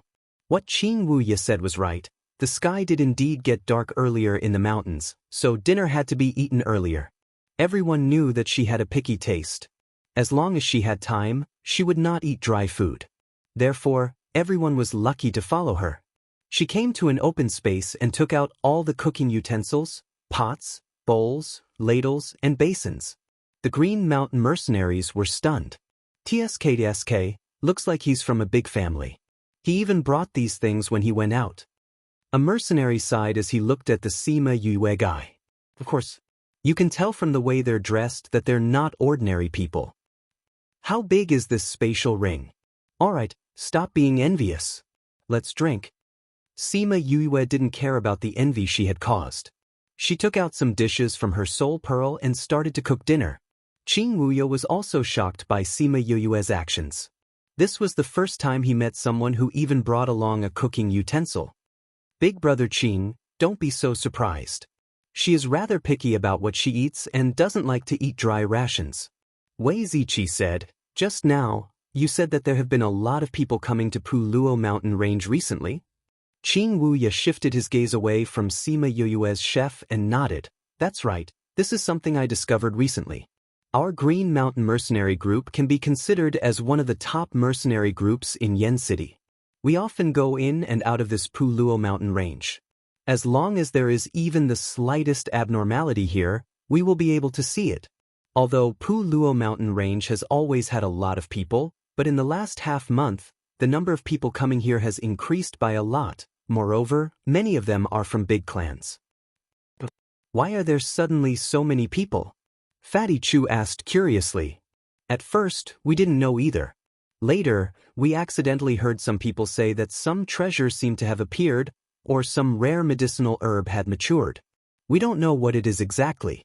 Qing Wuya shrugged and said, Because it doesn't have much to do with us, we didn't pay much attention to it. Big Brother Qing is not interested in that thing?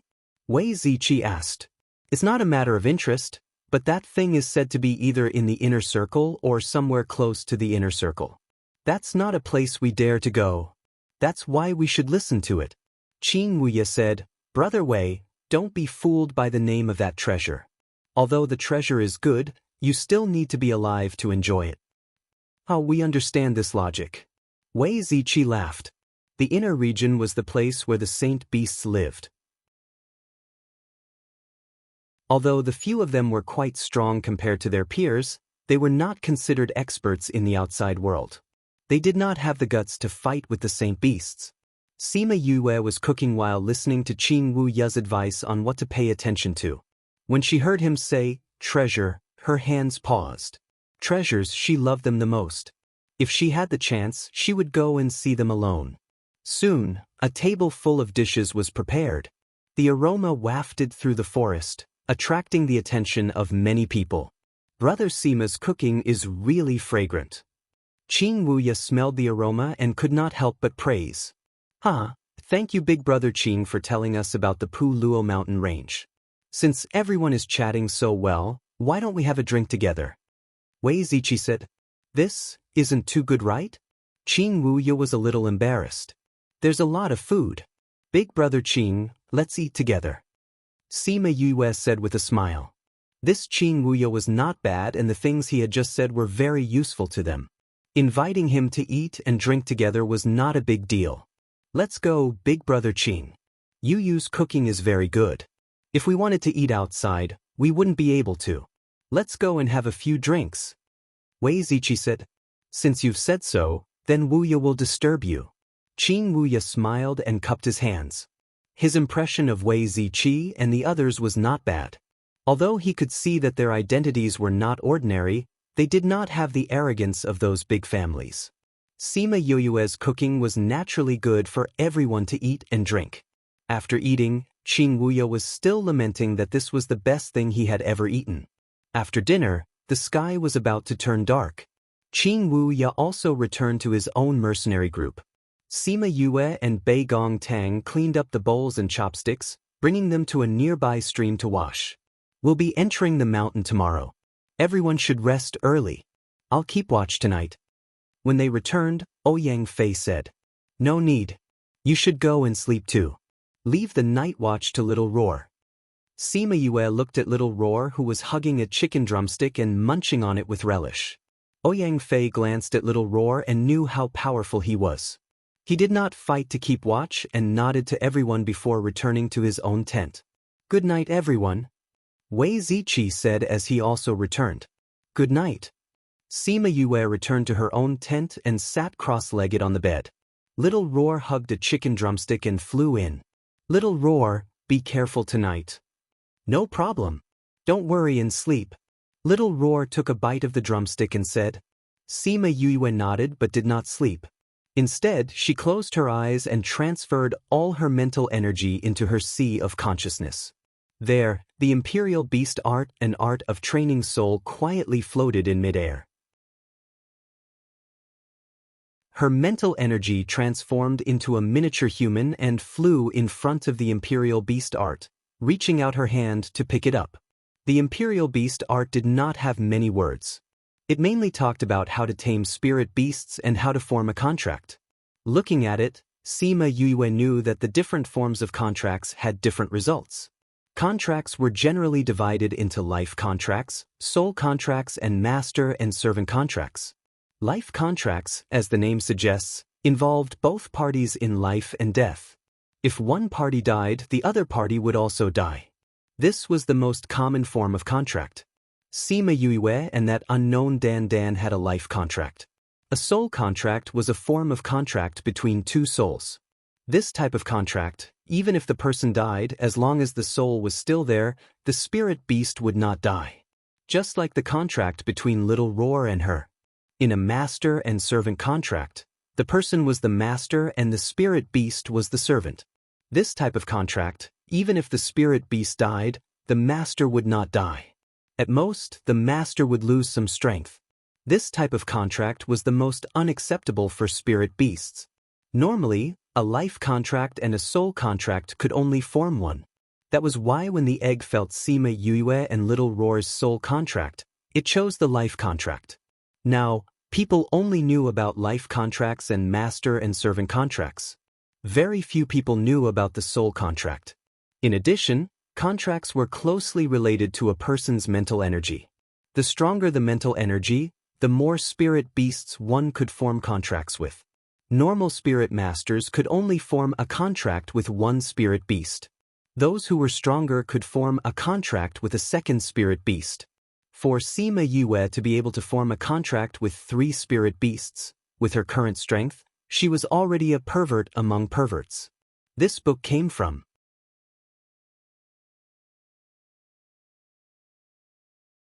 Chapter 73. After she finished reading The Art of Taming Beast, she realized that the method wasn't difficult at all. She didn't know how it had been lost. At the end of the book, it said that the level of the tamed spirit beast was also linked to the spiritual force required. The higher the level of the spirit beast, the stronger the spiritual force required. This was similar to alchemy. Sigh, looks like I still have to improve my mental strength first. Sima Yue sighed. Previously, she only thought that cultivating spiritual power was important. She did not expect that the cultivation of the soul and spiritual power were equally important. She put down The Art of Taming Beast and walked to the front of The Art of Refining Soul. She took down the book and the silver light on the book disappeared, allowing her to see the book in its entirety. She gently flipped to the first page, and a sentence on it made her heart tremble violently. The highest level of soul refining allows one's soul to exist outside one's body. Sima Yue muttered these words and thought of Emo Shana's transparent and illusory soul. Is it because he cultivated this that his soul is able to exist in this world? Looks like this soul refining art is really something. As he continued to read, he found that some of the levels of soul refinement were mentioned. The beginning was the small success stage, followed by the deity transformation stage, followed by the void refinement stage, and finally the Mahayana stage. The strength of the soul was expressed through the spiritual power. When one's mental power reached a certain range, they would be able to sense things within a kilometer around them. In the divinity transformation stage, one's spiritual energy could be condensed into a concrete shape outside of his body. At the void refinement realm, the second form of the mental power was condensed. At the Mahayana realm, one's soul would be able to transcend. Every stage had a huge gap between them, and every time they crossed a level, there would be huge gains. Sima Yue took a look at it. At the beginning, it was relatively simple. There were only a few chances to cultivate the soul, and then there were some methods to increase one's mental strength. It seems that soul refining and spiritual energy are closely related, and both are indispensable. No wonder Mo Sha said that after refining my soul, my mental strength would also increase. Sighing, she exited her sea of consciousness and began to practice according to the chants in the book. Time flew by when one was cultivating. When Sima Yue was awakened from her cultivation state by Little Roar, the sky was already bright. He didn't expect that he had unknowingly cultivated for an entire night. Moreover, he felt refreshed and didn't feel the slightest bit tired from not sleeping for an entire night. Looks like I can practice this if I have nothing to do at night. She got down from the bed, tidied her clothes, and put away the things in the tent into her spatial ring. Then she put away the tent as well. Brother Sima, you're up, too. Qing Wuya saw that Sima Yue had finished packing and greeted him with a smile. Morning, big brother Qing. Sima Yue smiled and nodded at him, then went to the stream to wash up. When she came back, she took out the pots and pans to make breakfast. When she was making breakfast, Bei Gong Tang and the others also woke up one after another. They packed their own things and waited for breakfast. Brother Wei, we are going to enter the mountains. Remember what I told you last night. Don't go to any dangerous places. Qing Wuya said to Wei Ziqi after they had finished packing up. Big brother Qing wants to enter the mountains so early? Wei Ziqi said as he looked at the mercenary group that was already fully equipped. Our mission this time is rather important, but time is rather tight, so we have to go in earlier. Qing Wuya replied. If that's the case, then I hope Big Brother Qing can complete the mission as soon as possible. Wei Ziqi said. Thank you, Brother Wei. See you next time. See you next time. Qing Wuya cupped his hands towards Sima Yue and the others, then returned to his own group and said, Let's go. Fatty Chu watched Qing Wuya and the others leave and said, This Green Mountain mercenary group is not bad. They're all right. They're much better than the ones we met before. Let's eat. Sima Yue placed the food on the table and called out to everyone. Unlike the Green Mountain mercenary group who were in a rush, Sima Yue and the others ate breakfast before heading into the mountains. This time, they had to collect a few types of medicinal ingredients and each person had to hand over a spirit beast corpse. The mission was very important. With Sima Yue around, the task of finding medicinal ingredients became much easier. Because she was familiar with the attributes of the medicinal ingredients and knew what kind of environment they grew in, the scope of the search was much smaller. A day later, they found their first medicinal ingredient. Yue, I didn't think that you would be so familiar with medicinal ingredients. Wei Ziqi looked at the medicinal ingredients lying in the box and sighed. That's right, Yue. How come we didn't know that you were so familiar with medicinal ingredients? Fatty Chu said. It's not like you're with me 24/7. How would you know everything that I know? Sima Yue glanced at Fatty Chu and did not answer their question directly. Right now, we've found the earth's core grass, as well as the flame grass and the other 4 medicinal ingredients. Ouyang Fei said, I know about the flame grass. It grows in places that face the sun. However, the flame grass will always be guarded by stronger spirit beasts. Bei Gong Tang furrowed her eyebrows and said, I suggest that we look for the flame grass last. Let's look for the other medicinal ingredients first. Wei Ziqi said, Agreed. Sima Yue nodded. The spirit beasts around Pu Luo mountain range are not high-ranked. If we meet them, we can also practice. Then let's continue looking. Wei Ziqi said, They left the valley and not long after, another group of people arrived at the place they were at. Boss, that group of people doesn't have any pattern at all. We can't set a trap. One of them said, Even if there's no way, we still have to think of a way. The black-clothed man said, She caused Nailin Lan to be expelled from the academy. I definitely have to take revenge for her. Boss, we can't just directly act against them. What should we do? Another person asked. The black-clothed man was silent for a while before saying, Didn't they say that they wanted to look for spirit beasts to practice? We'll find them a target to practice on. If they're killed by the spirit beasts in the mountain range, the academy won't blame us. But boss, I heard that those people's ranks are relatively high. Other than that trash Sima Yue, the others are not worse than us. How can we make them be killed by the spirit beasts? I have my ways. Do you know where there are spirit beasts that live in groups? The black-clothed man said, Boss, I know. I've heard a mercenary mention it before. That's good. Let's go. We'll find them a spirit beast to practice on. Sima Yue's group of 5 searched the mountain for an entire day. They didn't find anything, but in the process of searching, they met a 6th-level spirit beast. They worked together and quickly killed it, allowing Sima Yue to keep it. As for why she was the one to keep it, it was because her spatial ring was the largest. Just as they were resting, Sima Yue suddenly felt a sense of danger and subconsciously stood up. Yue, what's wrong? Fatty Chu looked at Sima Yue's nervous expression and asked. There's movement. Sima Yue said. Before the others could speak, they heard a flurry of footsteps. Following that, a pack of flame wolves appeared in everyone's line of sight and quickly ran towards them. So many spirit beasts. Fatty Chu saw so many flame wolves and couldn't help but swallow his saliva.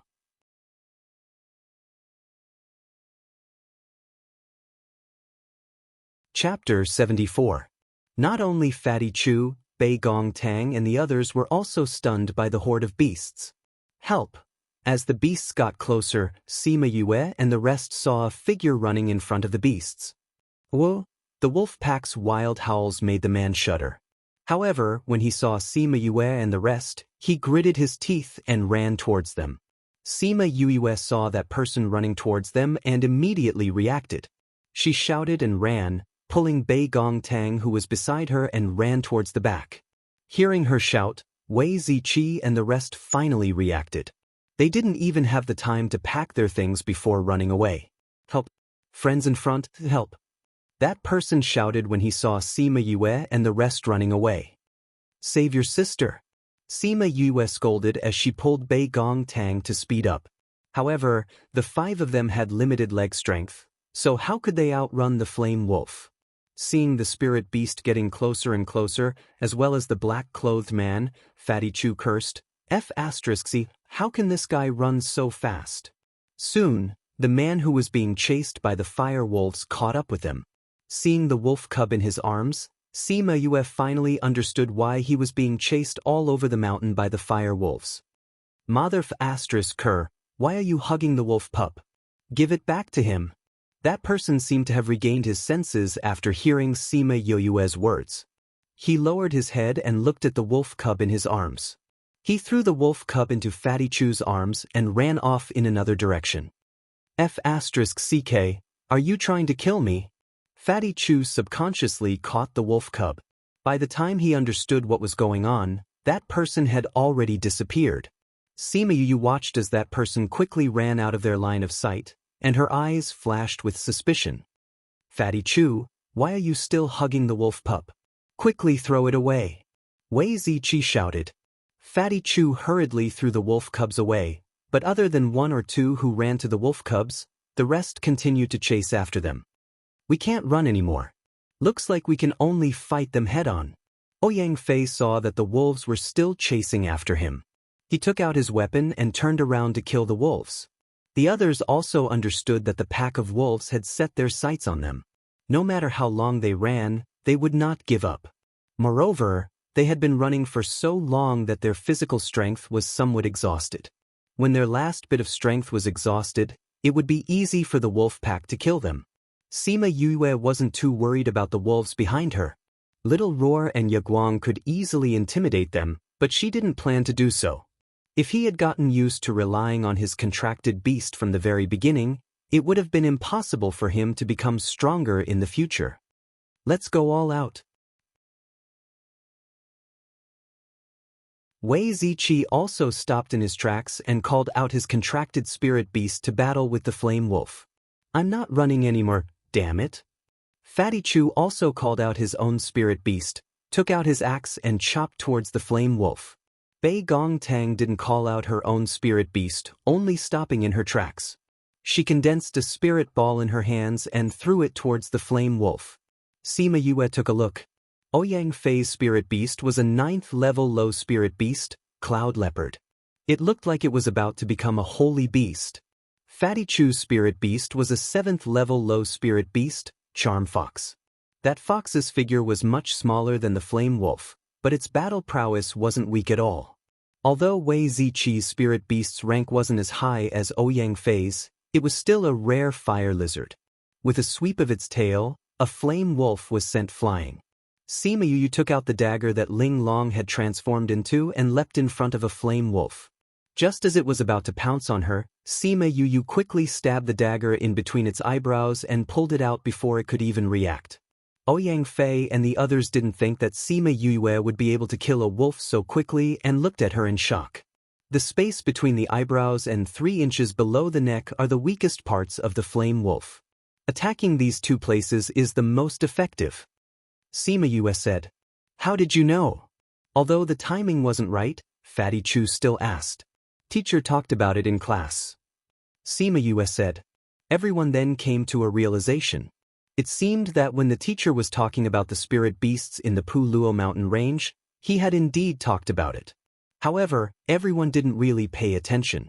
If it wasn't for her reminder, they wouldn't have remembered that there was such a lesson. This speed needs to be fast. Otherwise, we will be injured by the pack of wolves. Yang Fei said.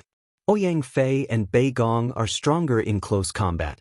The 3 of us will be in charge of close combat. Ziqi and Fatty Chu, the 2 of you will mainly use your spiritual energy to attack.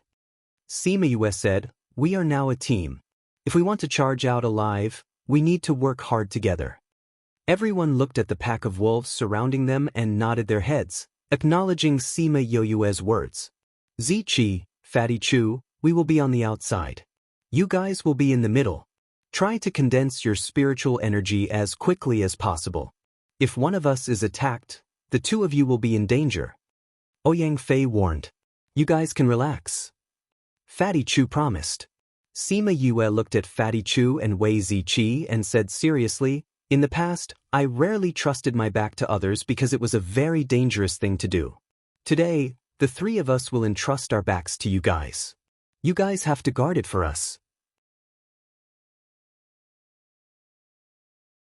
When Wei Ziqi and the other three heard Sima Yue's words, their hearts couldn't help but tremble. What she said was right. In the past, they were all lone wolves. Even in their own families, they didn't trust anyone to entrust their backs to. However, today they had exposed their backs in front of them because they had no choice and because they trusted them. "Yue, you guys can relax. We are a team. We will always be partners that you can entrust your backs to," Wei Ziqi said emotionally. "Yes, we will always be partners that you can entrust your backs to," Fatty Chu said with certainty. Sima Yue smiled faintly and said, "That's good. Let's start the battle." Bei Gong Tang and Ouyang Fei looked at each other and saw the thick fighting spirit in each other's eyes, as well as the camaraderie that was born in this difficult situation. Charge! Ouyang Fei was still the first to rush to the front of the wolf pack. Sima Yue and Bei Gong Tang also followed closely behind. The three of them and the three spirit beasts unknowingly formed an encirclement, surrounding Fatty Chu and Wei Ziqi in the middle, giving them enough time to condense their spirit qi. As for Fatty Chu and Wei Ziqi, they condensed spirit balls. Seeing who was in danger or who was having a hard time fighting, they threw the spirit balls in that direction. Sometimes, they would directly throw their spirit qi balls into the wolf pack's ranks, causing them to howl in pain. Half an hour later, because there were too many casualties, the leader of the flame wolves unwillingly led his subordinates and ran away with their tails between their legs. Once the wolf pack left, everyone collapsed to the ground. Their bodies were covered in wounds that were still bleeding. The battle just now had already exhausted their strength. Fatty Chu and Wei Ziqi also chose to directly fight the wolf pack after their spirit qi was exhausted. Sima Yue took out a medicine bottle and ate a pill before passing the jade bottle to Bei Gong Tang. Bei Gong Tang poured out 4 pills for everyone to eat. "We have to leave this place now. The commotion just now and the smell of blood might attract other spirit beasts." Seeing that everyone was exhausted, Sima Yue went up and kept all the corpses of the flame wolves into her spatial ring. You're tuning in to the Passion Pages YouTube channel. We're so grateful for your support, and don't forget to subscribe to join us on this incredible journey through captivating stories. Your generosity through donations truly makes a world of difference, as it's the primary source of revenue that allows me to expand and enhance this channel for you. Thank you from the bottom of my heart for being a part of this adventure.